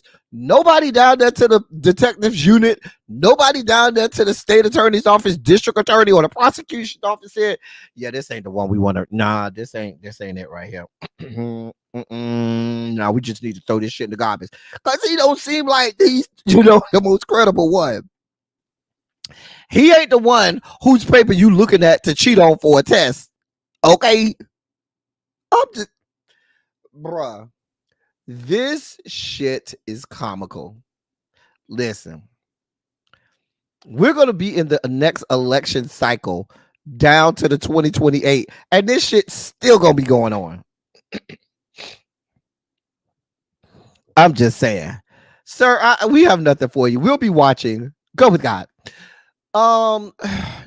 Charles Barkley is in the news. So Charles Barkley is on record saying he is retiring from television after next year. Excuse me.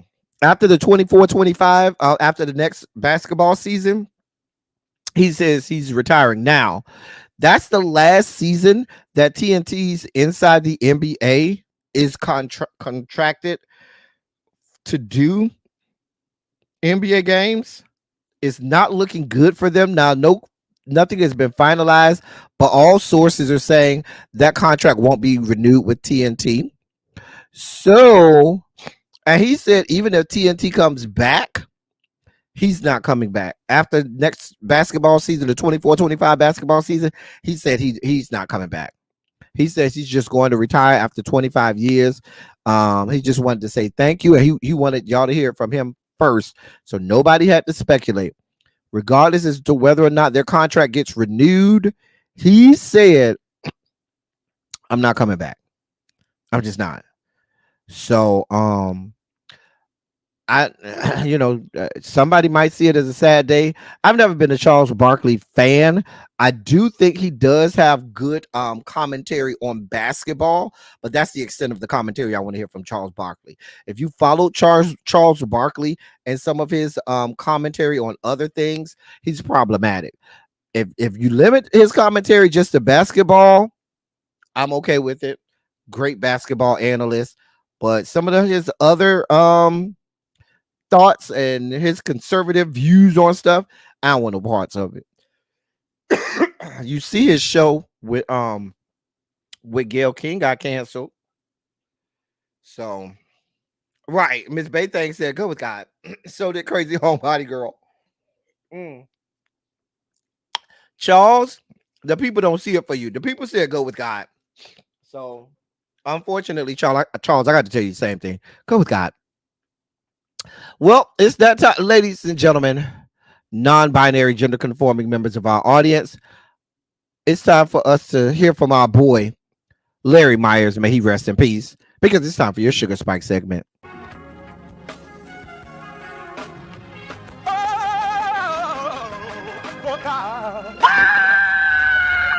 You see, this is the part that I like. Major Sugar Spike. So long, I want to fight. Daddy gave his only begotten son. Major Sugar Spike. And shall ever believe. Major Sugar Spike. They shall not perish, but have everlasting life. Taste the biscuit. Jesus! I wish somebody help me. Jesus.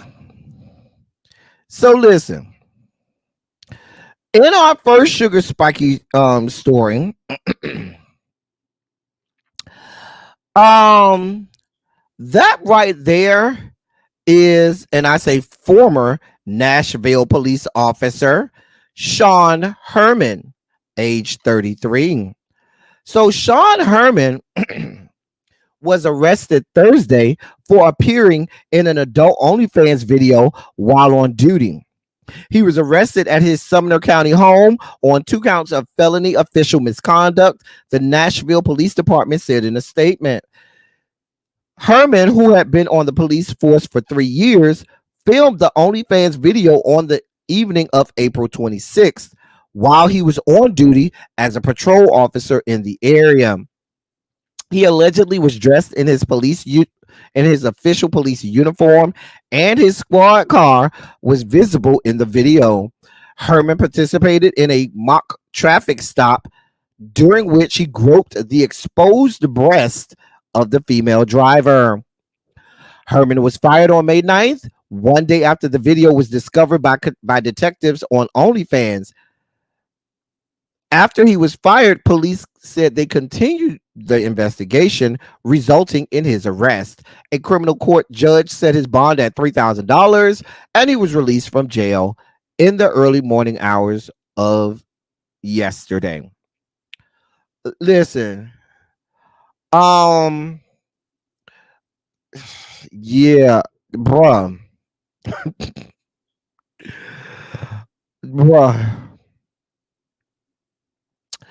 Bruh. I don't like who. I'm with you, little baby, on this. Who went looking for this? You know what I'm saying?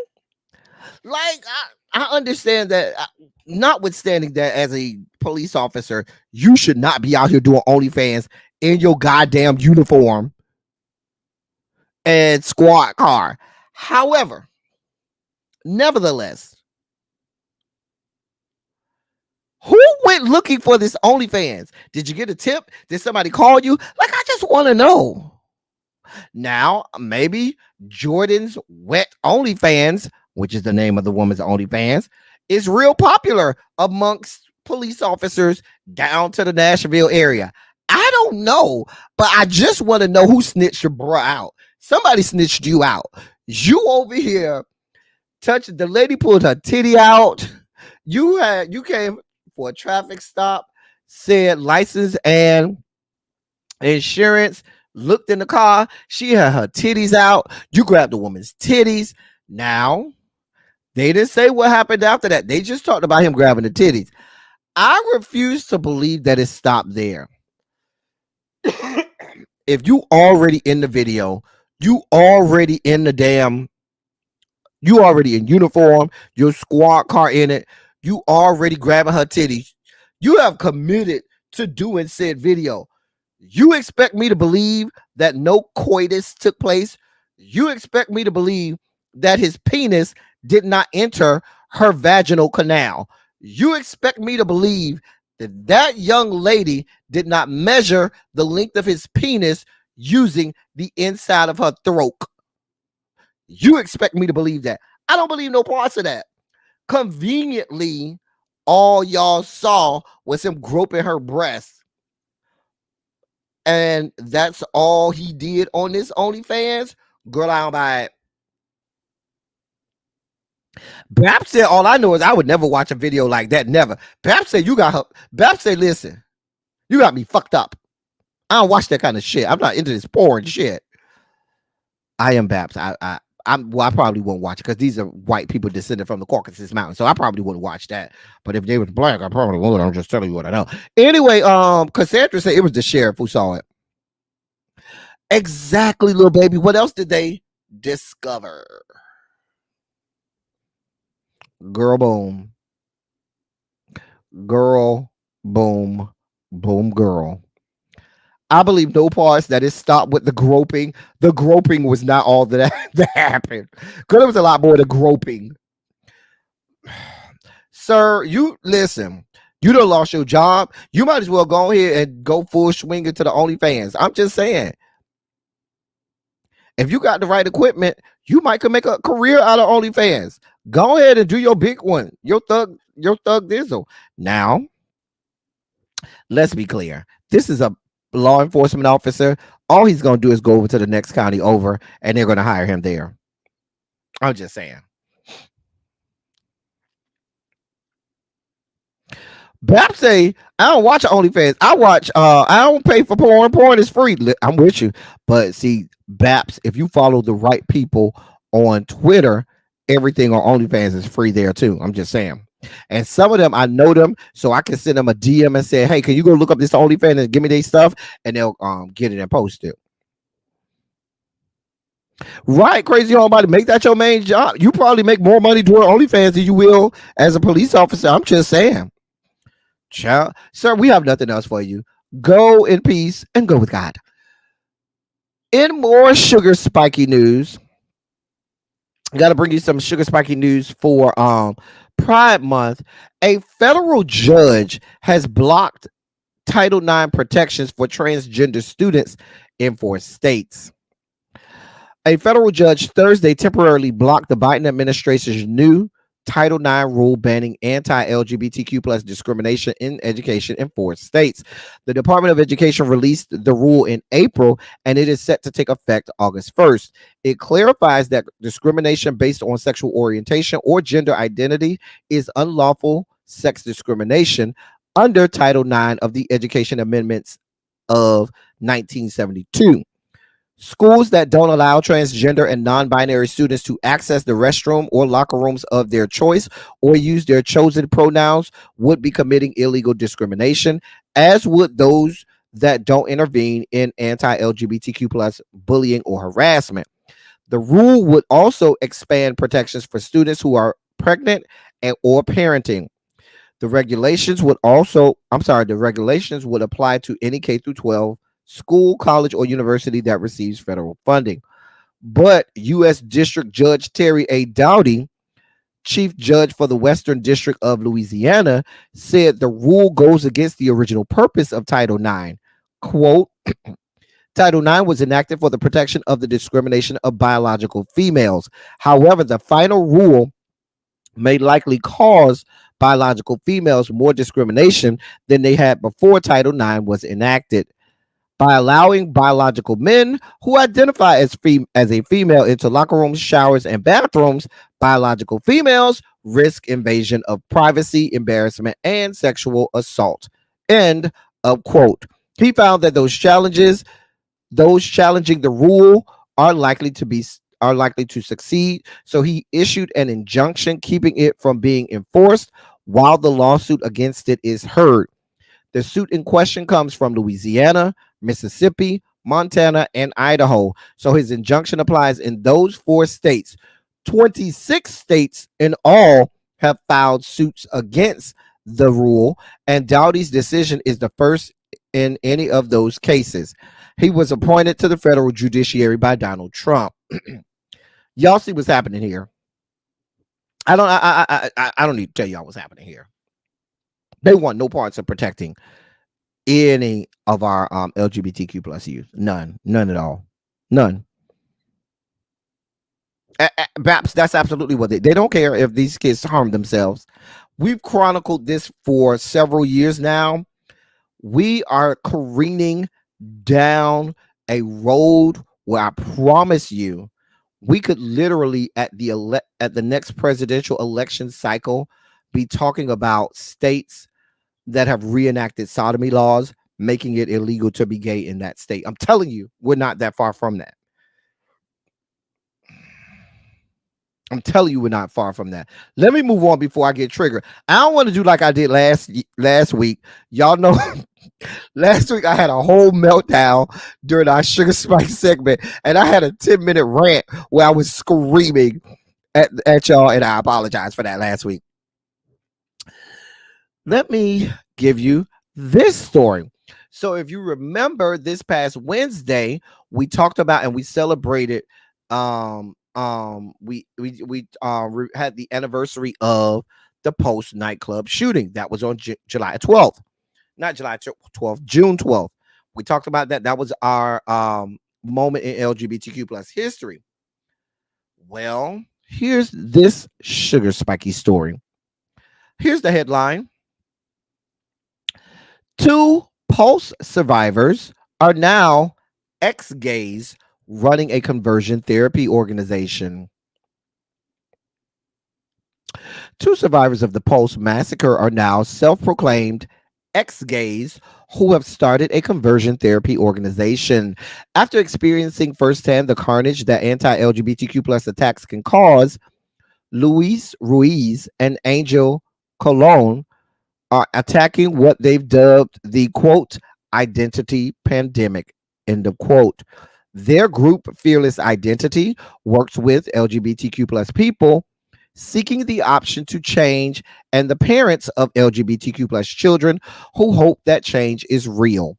The 2 recently told founder and chairman of conservative Christian legal organization Liberty Counsel, Matt Staver, about their journeys in a blog post receiving praise for how they, quote, left the homosexual lifestyle, end of quote.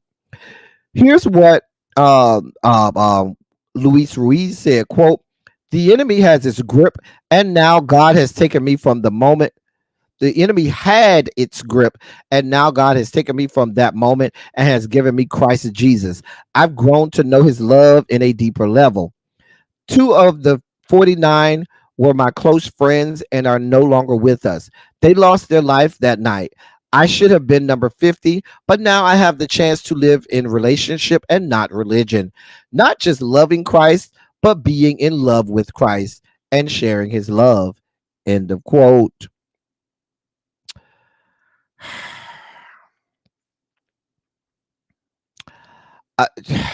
I'm trying not to spike out, y'all. Matt Staver lauded Ruiz and Colon for their efforts taking on the LGBTQ mafia and helping rescue men like themselves from homosexuality. He continuously referred to Fearless Identity and organizations like it as, quote, Christian change counseling, end of quote, slamming laws enacted across the United States that ban the use of conversion therapy on minors as threats to the so-called, quote, important ministry, end of quote.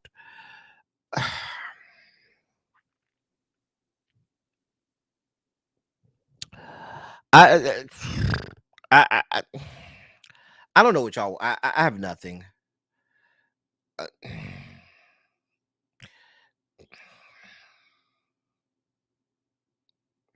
I really have nothing. I don't, because I'm trying not to spiral again like I did last week.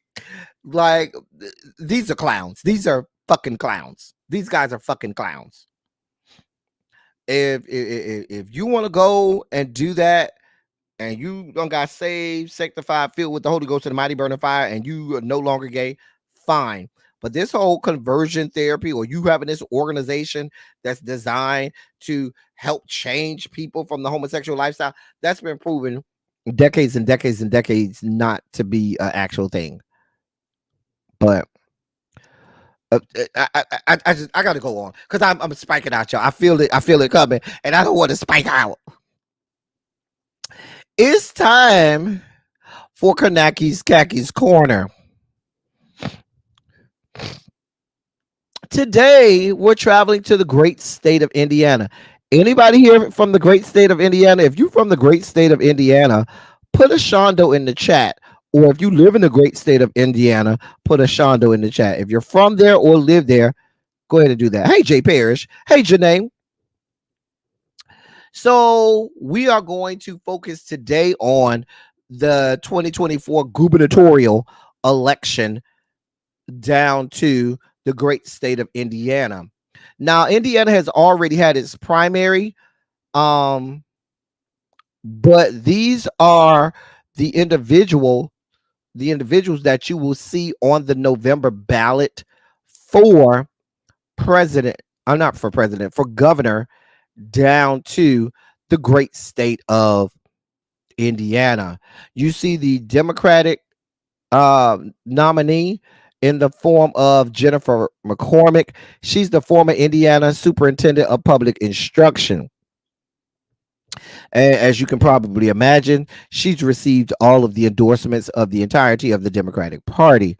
She was the only one running in the primary, so she got 100% of the primary votes. In the Republican primary, Mike Braun won. He got 39.6% of the votes. There were quite a few people running. Indiana is a staunch Republican state. And he is a sitting U.S. senator. He's the sitting U.S. senator for the great state of Indiana. And he's now running for governor. They are expecting him to win. This is a staunchly Republican state. Remember, this is the state where Mike Pence is the former governor. That Mike Pence, since we were talking about conversion therapy, the same Mike Pence who was a fan of conversion therapy, yeah, he was the governor of this state. Donald Rainwater is the Libertarian nominee. And then we have an independent in the form of Christopher Street. Now, this is a solid Republican state. There's no expectation that Jennifer McCormick or Donald Rainwater or Christopher Street will have an ice cube chance in hell in winning. But who knows? Stranger things happen. Vote, get out the vote, and you could change the course of the great state of Indiana. And that's our Kornaki's Kaki's Corner. It's time for our Black LGBTQ plus history moment as we are celebrating Pride Month. In our first, today we're focusing on literary or entertainment, that being either movies, literary works, and so forth. And the first one I want to call your attention to is Fire Magazine. Many of you all may have never heard of Fire Magazine, so I want to bring that to your attention now.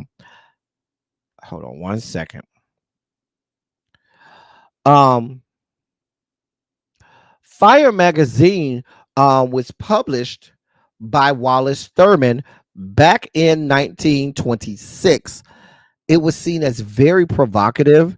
Many writers from the Harlem Renaissance were writers in here. Let me newsflash: the Harlem Renaissance at that time, was all about gay LGBTQ plus liberation.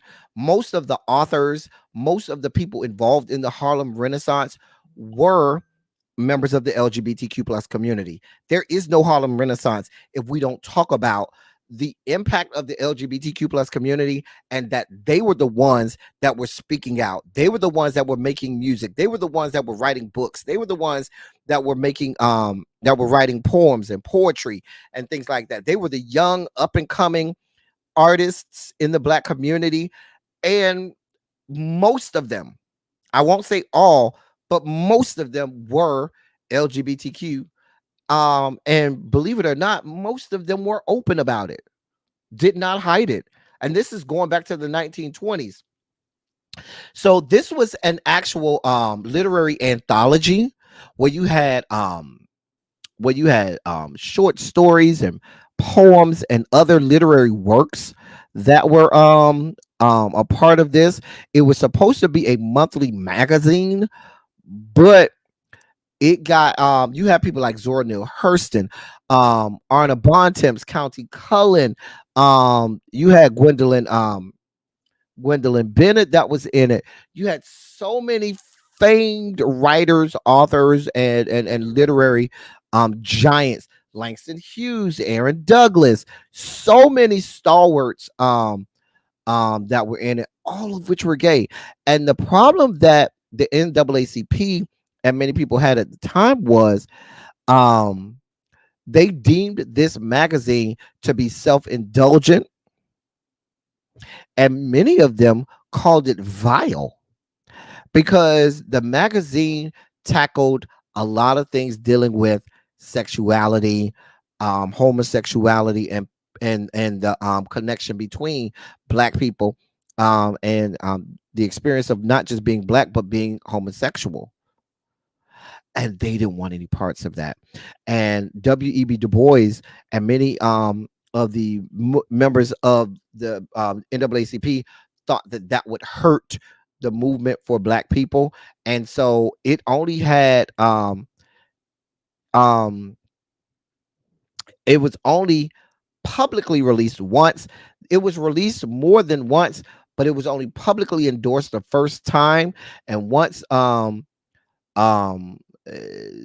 people in positions of power in the Black community got hold of it, they were like, yeah, you can't do this no more.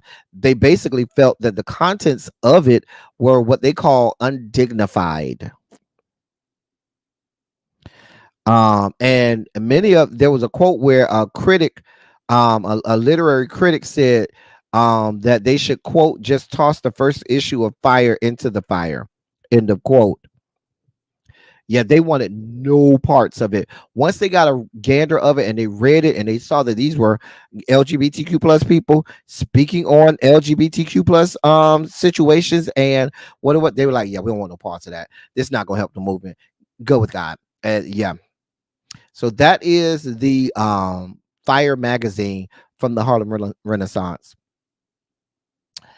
Then we have a not so well-known movie titled Portrait of Jason.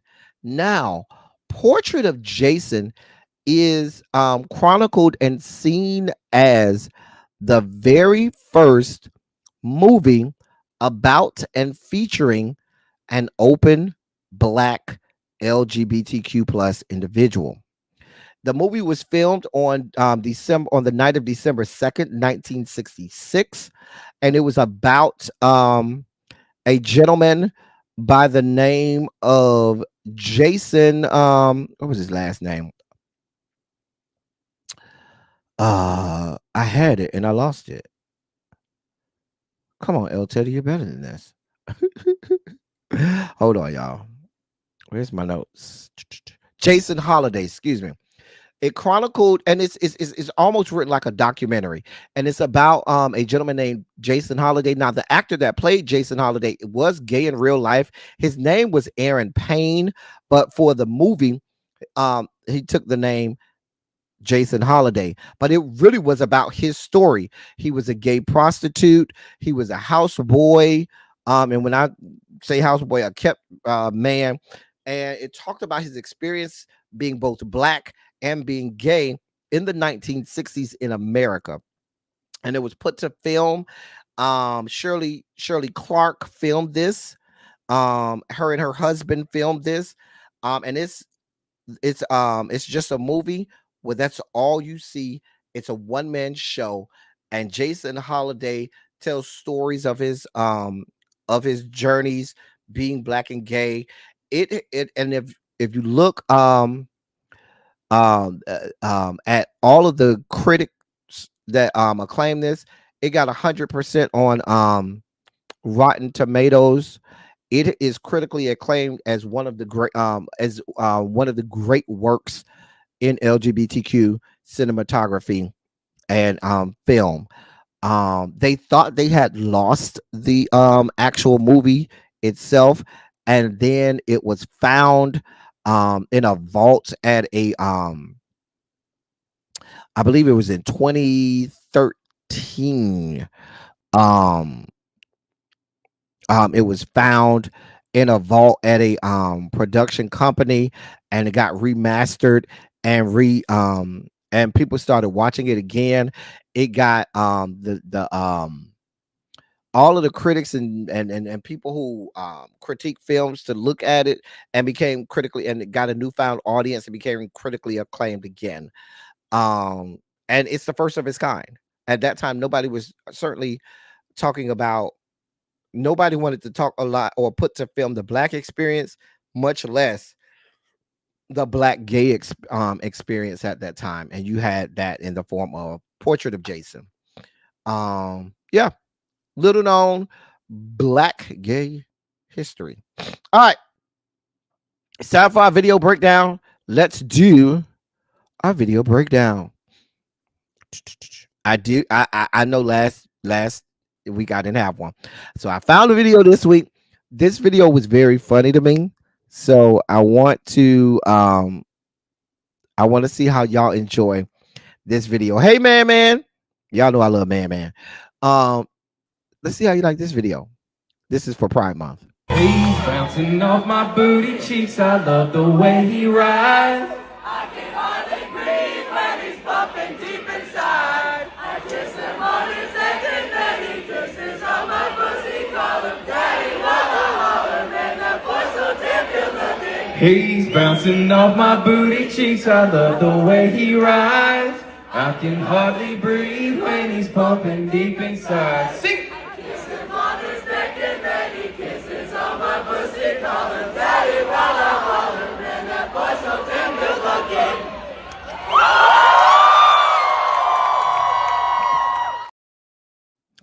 Listen, Mama was committed to that sign language. Do you hear me? Listen, sign language people are some of the best people to watch. Mama was committed to this sign language. Do you hear me? Do you hear me? Committed to this sign language.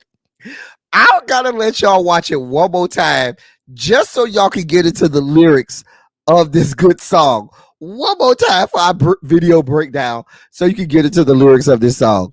One more time. One more again. He's bouncing off my booty cheeks. I love the way he rides.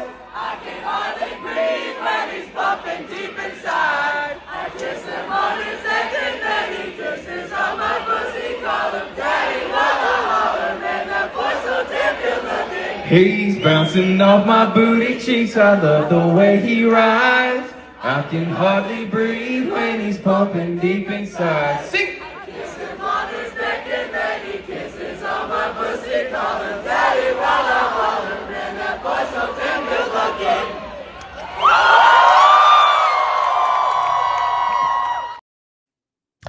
Well, then there's that.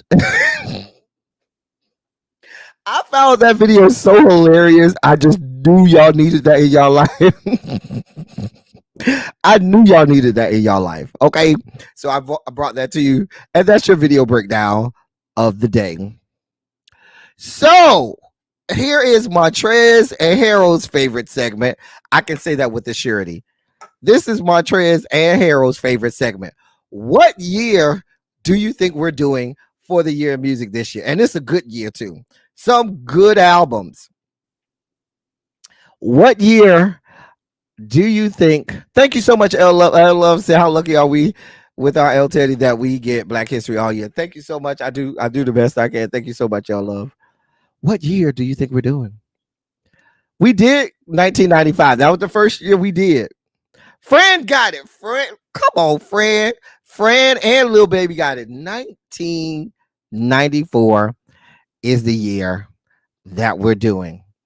Now, for those of you all new here or watching the replay and you don't know what this is, what we do is we pick a year and we chronicle the best R&B albums, not singles, not individual songs, whole albums. So we look at the top 10 R&B albums of that year. How did we start this year? Remember, what was that? Rolling Stone or one of those magazines put out a top 100 albums of all time, and a lot of R&B was left out of it. So we felt like R&B needed some love. So we chronicle the top 10 R&B albums of years past. And this year we're doing the year of our Lord, 1994. Let's see what number 10 is. Number 10, Aaliyah, Age Ain't Nothing But a Number. Now, this is Aaliyah's first album. Solid album. First album. Now, you know Aaliyah wasn't singing like that. Mama couldn't sing like that. But for, you know, a nice little R&B album. Remember back in the day, I remember back in the day at this time, because me and Aaliyah are the same age. Well, we were the same age. She's dead now. But because Aaliyah, I think, is born 15 days after me. Anyway, Aaliyah, if y'all remember back in the day, they said she had a messed up eye or a lazy eye, and that's why she always wore shades or that bang that went over one eye. Remember they used to say that about Aaliyah? I don't know if it was true or not, but that's what they used to say when she first came out. Child. Back and Forth was everywhere. Hey, Kiss My Cheeks. Back and Forth was back and forth.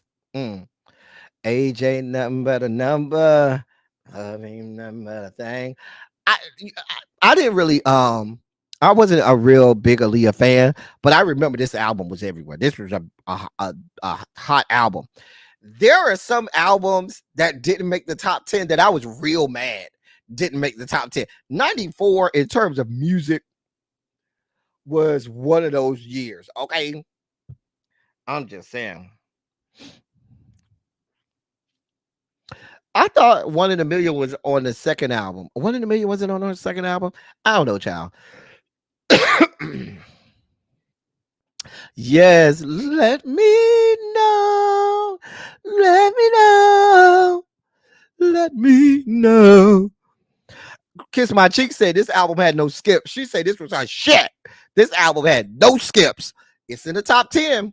And remember, when we're talking best albums, you're talking albums where you could literally play that album and you ain't got no skips because every song is that shit. Okay. Ciao. Fran says she saw the lazy eye. Well, I'm telling you, it was a whole big thing. Number 9, Jeanne, their album pronounced Jeanne. This album is so slept on, but when I looked up when I compiled all of the list of best R&B albums of that year, this was in every single top 10. There was not a single list that did not have this album in their top 10. Listen. Hey DJ, keep playing that song all night. On and on and on. Ow. It's Friday night and the week is here. I need to unwind with the party. Mr. DJ. Oh, well, it's a groove thing. He got a funky thing. It's the groove thing.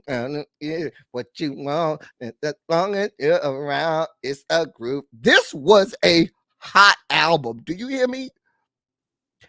This was a great album. Great. And sending my love to you. Ow. You, my heart. This was a great album. Awesome album. These two bald-headed heifers was singing their face off. It was just two of them. And they bald-headed asses was singing their fucking face off. Okay. Listen, this is only number 9. This probably could have been higher on the list. But it tells you the caliber of albums that we're talking about. I told y'all this year we had a great year in terms of R&B albums. Great year. Number 8. If number 8 is what I think it is, y'all gonna be like, wait, that's only number 8? Number 8, Mary J. Blige, My Life. Some would argue her best album. Many people are gonna argue that this is Mary J. Blige's best album. That's what some people say. I got some people, listen. Now, the reason that this album is this far down, the album wasn't released, I think, until like November of that year. So it wasn't able to get, the whole year. It wasn't released until November of that year. So that's why it's number 8. Because of when it was released. But this was a hot album. I think this is Mary's second album. This is the second album by Mary. This is her second album, and this is the album where people really fell in love with Mary. Miss Baythang say this should be higher. Everybody looking like, wait a minute, this should be higher. Y'all haven't even seen what the other albums are. How you gonna say this should be higher? Child. It was a hot album. Yeah, this was her second album. Now, I preferential to her first album, What's the 411, but everybody pretty much collectively said this was better than What's the 411. This was the album that really established her, and some people still to this day say this is her best album. Some people still say this is her best album. Great. If you're into Mary J. Blige, you can play this and no skips, no stops, no skips. If you love Mary J. Blige, this is that album that you can play and not skip. Man, this got me missing my favorite because she died 5 years ago, and this was her shit. Listen, my condolences and prayers, man. Listen, Yana, I'm like you. Music helps me remember people, remember times, and remember situations. And I'm so grateful for how music has helped me through my life. Jesus God, especially some good albums. Kiss My Cheek say not a single skip. I thought she was still with KC during this album. I thought this was at the height of them being together. I think they were still together when she was on this album. Number 7, Keith Sweat, Get Up on It. This song spent a lot of weeks at the top of the charts. Not this song, this album, I should say. Keith Sweat spent a lot of time at the top of the charts with this album.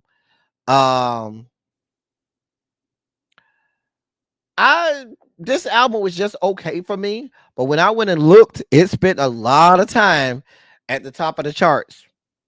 The people wanted some parts of Keith Sweat on this album.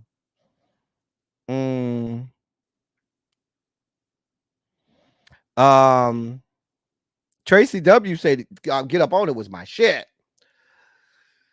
This one, I wasn't at this point, I wasn't a big Keith Sweat fan. I listened to Keith Sweat, but in the 90s, there was so much to listen to. This album wasn't on the top of my list to listen to. I'm telling you, it was so much good shit to listen to that this album wasn't really on my radar. It was just too much. And it's number 7. Tracy W said this album still do it for me. Ravine said people sleep on Keith Sweat. He can still rock these songs on stage to this day, child. He be rocking a whole lot on stage these days. You say Cut Close just had a concert there the other day, child. Number 6. Listen, the only reason this album is this far down, this album was released either the last week of November or the first week of December in 94. I think it was the first week of December of 94. Or the last week of November. It was either the last week of November or the first week of December in 94. Because please be clear, this album had it been released earlier in the in the calendar year, probably would be number one. Probably would be number one. Remember how this was the album where TLC was everywhere. The Crazy Sexy Cool album made them one of the all-time selling female groups, made them one of the best female selling groups of all time. Ravine, it couldn't be number one because of how late it came in the year.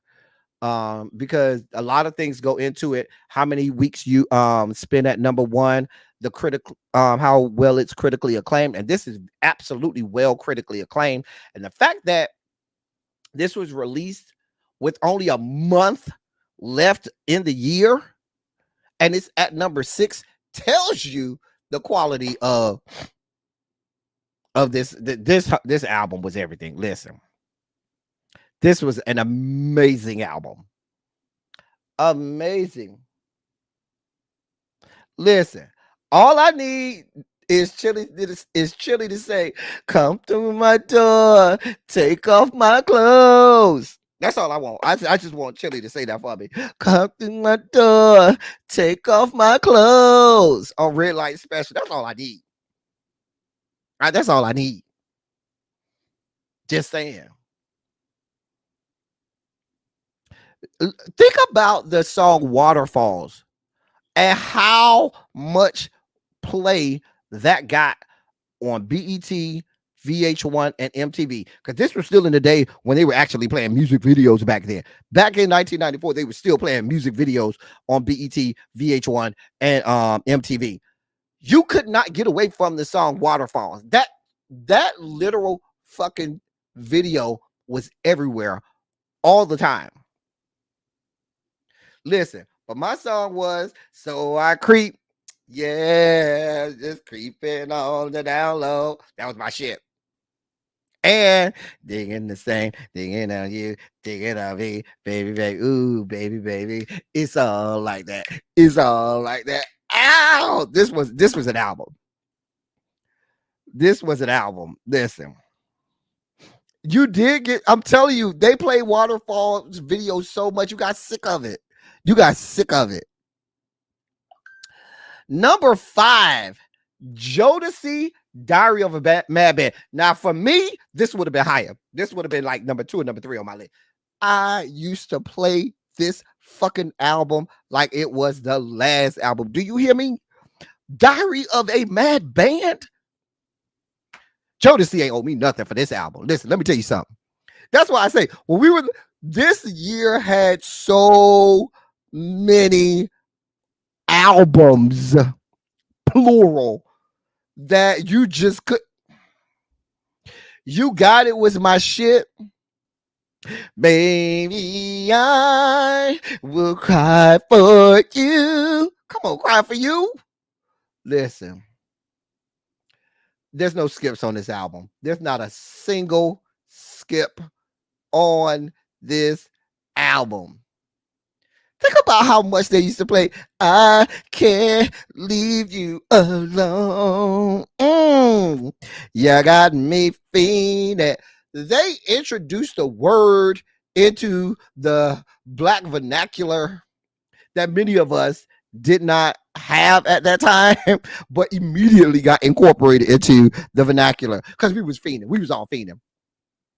Listen, the way the women used to fawn after Mr. Dalvin and Devontae. Listen, the love for Mr. Dalvin and Devontae back in the day, the things I can't even imagine how many women Mr. Dalvin and Devontae ran through back at this time. Can you imagine the number of women they ran through at this time in 1994?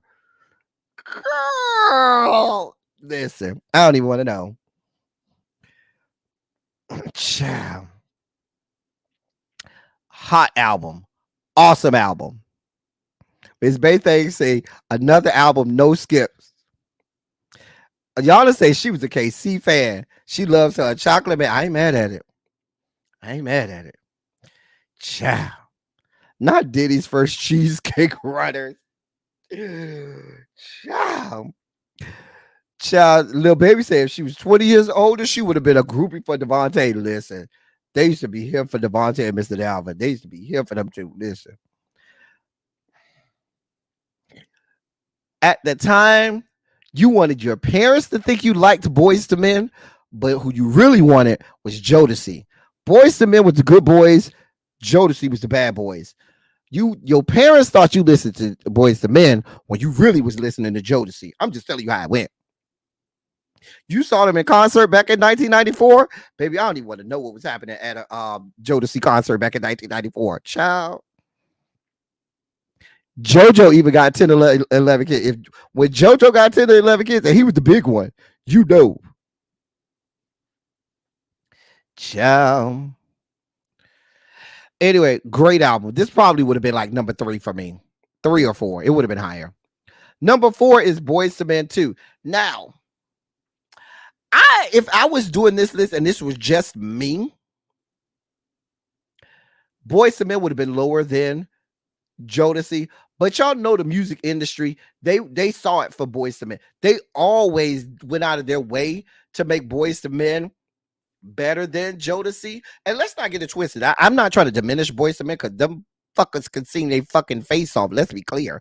And let the groupies tell you, Boyz II Men was just as much bad boys as Jodeci. It's just that Jodeci got painted with the bad boy moniker, whereas Boyz II Men got painted with the good boys monitor. But let's be clear, Wanye will tell you, and Sean Stockman will tell you, they was out here blowing backs out. What's going on with my goddamn? Hold on, y'all. Hold on. See what's going on. My damn. What just happened? Not right now. Lord. Let me get this to come back up. Lord. Sorry, y'all. Get this together. All right. Where am I at in my slides? Come on. All right. All right. There we go. All right.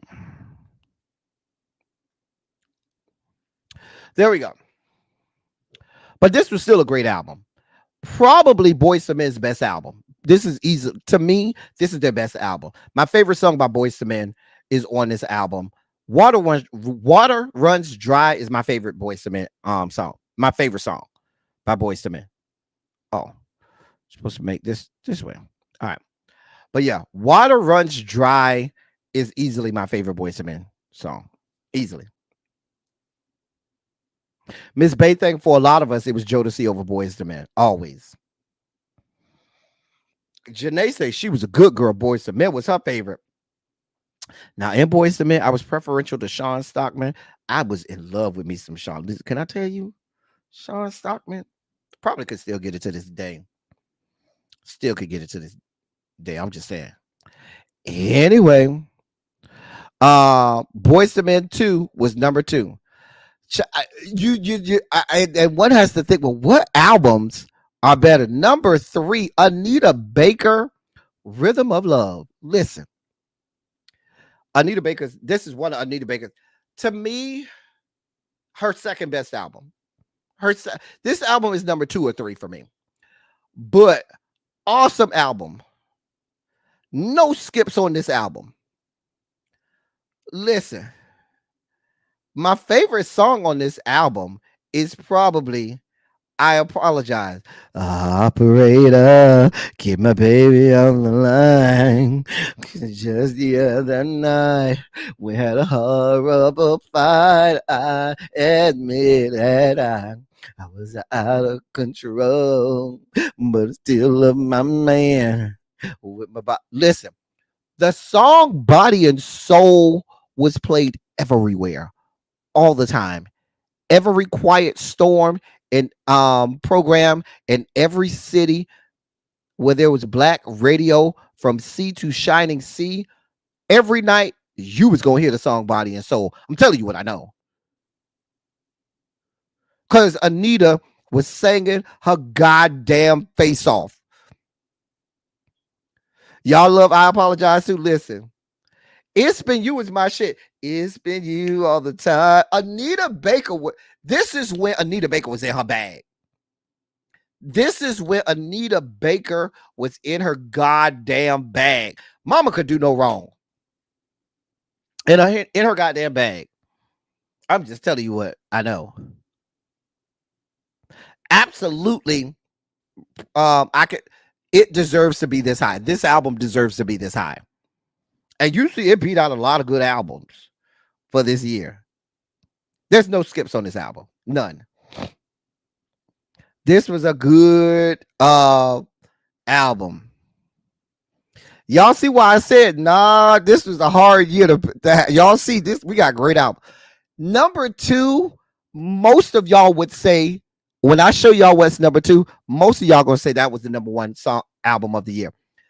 I guarantee you, when I put up the number 2 album, all of y'all are gonna say this was actually the number 1 album of the year. But here's the number 2 album of that year. 12 Play by R. Kelly. Let me tell you something. Kiddos, all of my kiddos, all of my young millennials and Gen Zers, come to the whiteboard. Let me tell you something. This album right here, let me help you understand something. He don't owe me nothing. R. Kelly was, as a teenager, I was in like 9th grade when this came out. I think I was in 9th grade. In between 9th and 10th grade, because I think it came out early that year. So it was the end of my 9th grade year, going into 10th grade. When I tell you, there was not a single song on this album that you did not blast every fucking where you was. Every single song was played everywhere, beginning to end. Every single song. There was not a skip. Y'all can call him whatever y'all want. I know he in jail. I told y'all was gonna say this was the number 1 album. I told y'all was gonna say this is the number 1 album. Listen, my favorite song is the first song. Your Body's Calling Me. What's your desire?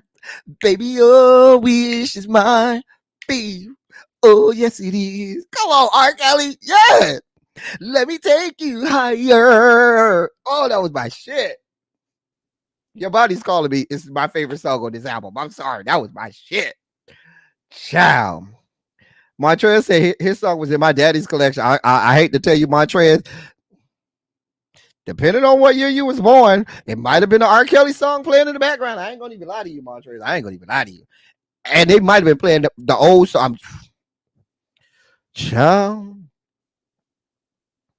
If you was born anytime in the year of our Lord 1995, late 94 or 95, yeah, you probably was conceived off this album. This album right here. This album right here. This album right here was for and I'm telling you, for a teenager in high school, this is the number 1 album for every teenager in high school at that time. Jason said, my son is a 95er. So Jason, you probably played some R. Kelly when that son was conceived. Happy Father's Day to you, Jason. Listen, for a teenager in high school, this album was king. R. Kelly's 12 Play album was king. It got no better than this. That's why I say, y'all was going to say this is the number 1 album. I probably would agree with you. However, that was the sad part, because he was a musical and lyrical genius. Right, bro, mama. That's why we were so angry with him and his fuck shit. Fran said that's in her dad collection. Also, he was working at AT&T. May he rest in peace. Baby, there was a lot of babies conceived to this album. Let me tell you. Cha-cha. This album kept us doing things we should not have been doing. Baby, listen. If your school had dances, like some high schools have dances, listen, when I tell you, if an R. Kelly song came on during that dance, baby, it was going down. It was going down. After you got through with that song, I promise you was walking up to your boy and having them sniff your finger. Yeah, smell that. Yeah, bro, smell that. They said we making a new playlist off this episode right here. R. Kelly, Anita Baker, Jodeci Kid. Listen, I told y'all this is probably one of our strongest years. Strongest years. Listen, when I tell you, if your school had a dance and R. Kelly came on, and you were not on the dance floor dancing, cupping your girl's booty cheeks. I had a girlfriend at the time, and I used to dance with her at the dances and cup her booty cheeks to an R. Kelly song. Lord, even me, God. It's true. I can't even lie. Girl. All right. So what is the number one album? Now, the number one album maintained the number one spot for R&B more weeks than everybody, by far. Also hit number one on the Billboard Top 100 for multiple weeks. So it not only was at the top of the charts on the Billboard R&B albums, for multiple weeks, even more than 12 Play. 12 Play was close, but 12 Play did not do this album. The album that made number one also hit number one on Billboard's Top 100 album for multiple weeks. So, what's the number one album? Now, y'all gonna say this don't deserve to be number one, but when you look at, hey, Monk Chip, what's going on, boo? It wasn't one artist. It was actually a soundtrack. The Above the Rim soundtrack, even though it has both rap and R&B, stayed at the top of the R&B charts and stayed at the top of the Billboard Top 100 for many weeks. This is not quiet as it's kept. This is a great soundtrack. Look at everybody throwing tomatoes. I know y'all want R. Kelly to be number one, but let's really tap into. I want y'all to go song by song on this fucking soundtrack. This is a not skip soundtrack. Let's just be clear. If you love hip hop, if you love R&B, this album was everywhere. Album stayed, when I looked, I think this album stayed 13 weeks at the number one spot for that year. R. Kelly, I think, did 9 weeks. R. Kelly's 12 Play album did 9 weeks. And this album, I think, did like 4 or 5 weeks at number one on the Top 100. So this soundtrack was the number one R&B album of that year. I love this soundtrack. This.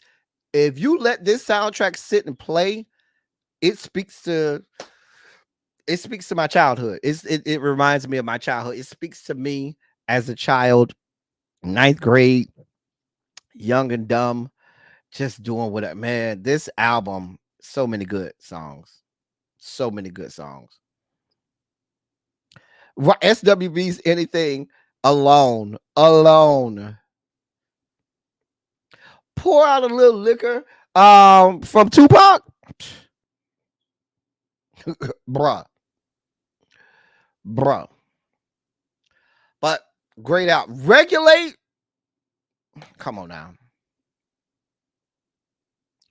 If you got a problem with Regulators, Mount Up, by Warren G and Nate Dogg. The problem is you, not us. That song by itself can carry this whole album. Regulate by Warren G and Nate Dogg can carry this whole album by itself alone. This was summer 94. Yes. That, hey, Universal Goddess. That song by itself can carry this whole fucking album. I'm just telling you what I know. I'm just telling you what I know. Sharice is a great album. Great album. Jay Parrish, you better tell him regular. Listen, even just the lyrics from that song. Nate Dogg and Warren G, rest in peace to Nate Dogg. Listen, Above the Rim was great, but the only soundtrack that deserves number one is Waiting to Exhale. 12 play for number one. Make y'all playlist. Like the video and subscribe. Shout out to Tracy. Thank you, Tracy. Now, I'll be honest. 12 play probably would have been number one on my list too, but this ain't my list. I'm just giving y'all the list of top R&B albums of the year of our Lord, 1994. This was a great list, y'all. Great list. I don't know too many years that we're going to find where you have from top to bottom a better list. How many are you going to find from top to bottom a better list than this? I just want to know. From top to bottom, there are going to be some years where you have some really strong individual albums, but from top to bottom, every album on this list was strong. Every album on this list was strong. Let's go back. I'm gonna go back. Let's go back to. Let's go back. Hold on. Let me go all the way back. Let's go back to number 10 was Aaliyah. Number 9 was Janae. Number 8 was Mary J. Blige, My Life. Exactly. Number 7 was Keith Sweat. Number 6 was Crazy Sexy Cool by TLC. That's what I'm saying. From top to bottom, are you going to find another year that's going to come this as strong? Diary of a Mad Band. Oh, God, such a good album. Boys to Men 2. Anita Baker, Rhythm of Love. R. Kelly, listen, strong list. I'm not going to say we won't, but we're going to be hard pressed to find another year. I can think of some years that may come close or may surpass it. But this was a strong year. Strong year. Shout out to the year of our Lord, 1994. All right. It's that time, people. It's time for me to start thinking about my crabs. Listen. We're about to go through our palate cleansers. I got palate cleansers for men. I got palate cleansers for women. I got palate cleansers for men who like men. I got palate cleansers for women who like women, and everything in between. Everybody should be satisfied with our palate cleansers this year, hopefully. If you feel so inclined and you have enjoyed yourself today, consider donating to the platform. We got to keep the lights on over here. This is a labor of love. We work hard to produce Silly Saturday. Hard. And if you feel so inclined, please consider donating to the platform. Any donations are accepted. Anything you want to give, we will accept. They are much obliged and much appreciated. All right, we got a whole bunch of palate cleansers too. So let's get to it. All right. Oh, that's a nice piece of dark chocolate. Thank you, L Love. Thank you so much, L Love, for your cash out. Thank you, boo. Always count on my boo, L Love. She absolutely supports the platform. That's some nice dark chocolate right there, y'all. That's some nice dark chocolate. Oh, that's some curves for you. She's real pretty. She's real pretty. Y'all know I'm thinking about my crabs already. Oh. Hey, boy.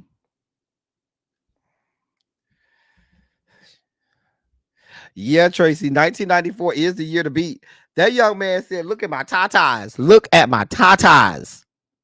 Let the titties out. Let them out. Let the titties hang. Let them out.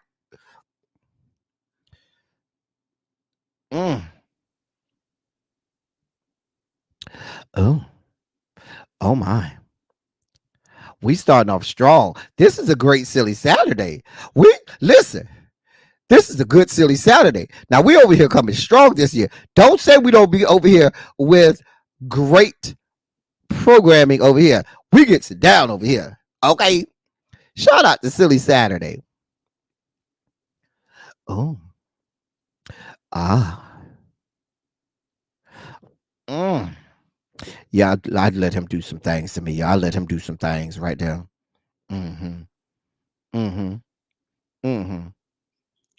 Oh. Hey, pretty lady. With all of the curves. Oh.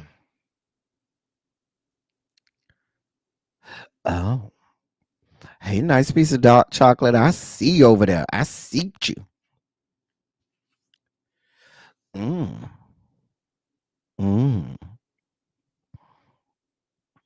you mad at? You need me to come over there to talk to you? Because you look real mad. Oh. Oh, that's a pretty car. That's a pretty car. Oh. Look at the sweat glistening off his body. Yes. Oh. Them thighs look like tree trunks. God. Oh. You going skating? Can I go skating with you? I mean, we just gonna have a good time. I ain't got nothing else. That's all we could do is skate together. Oh. I could do something with him.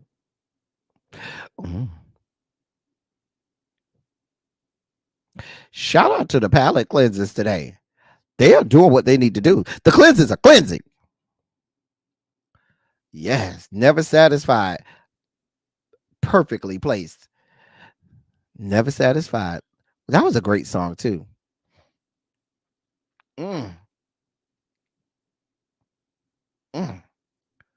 I told you we had a lot of women's is today.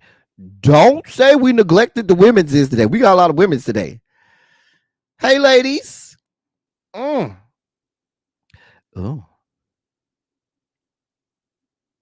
Oh, I just want to play in his hair. Oh, I just want to play in his hair.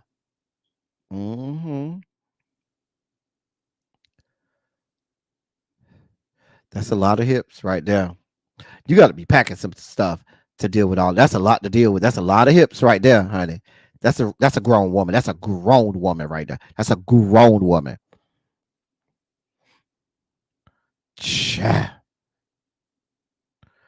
Hey. Oh.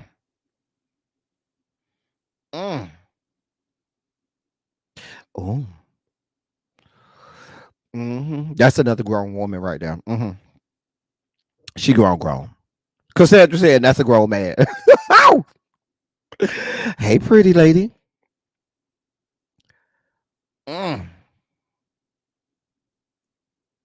That's a grown man right there. That's daddy right there. That's a Father's Day man. That's a young man who's a man of a certain age and still will throw you from wall to wall. Oh.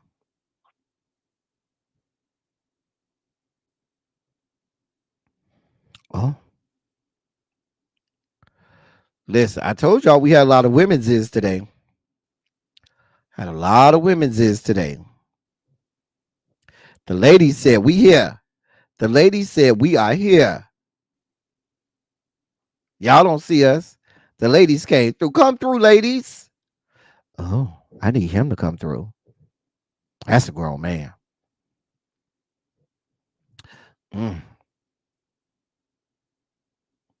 Oh. Come through, ladies.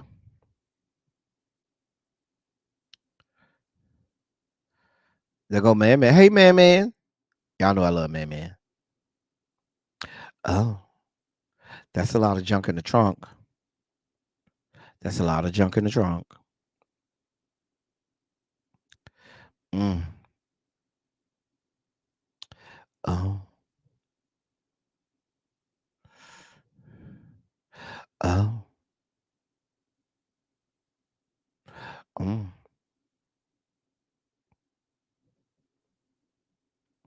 Mm. Oh, wait, sir.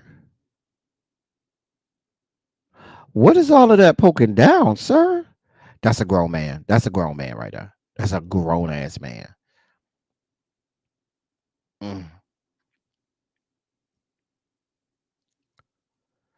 Mm. That's my speed right there. Y'all know I like my man skinny. I could do some things with him too. Hmm. Oh, I told y'all the ladies came with it today. The ladies said they would not be denied today. They are here. Oh, well, hello, sir. That's a lot sitting right there. She's just gonna let that sit right there. Just sitting. Mm. That was meat, Cassandra.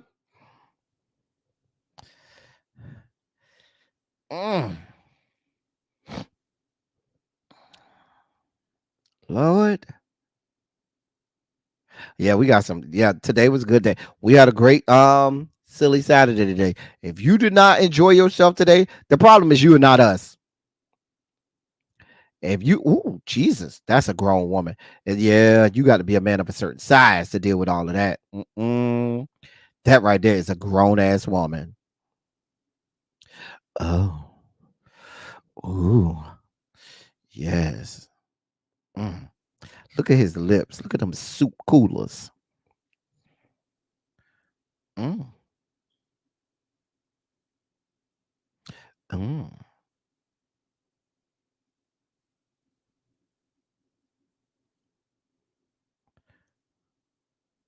I think that's the last one. No, it's not. Oh. Mm. Oh, she perched. That's in Miami. I know my city. That's in Miami. Mm. Well, thank you, Ravine. If you enjoyed yourself, consider contributing to the platform. All right. That's our last one. That's the last one. All right. So we had to cleanse our palates on the way out. I certainly hope and pray that you enjoyed yourself today on Silly Saturday. I enjoyed producing it and unsheathing it for you all. Y'all know Silly Saturday is our favorite time of the day, time of the week, and we are certainly here for y'all.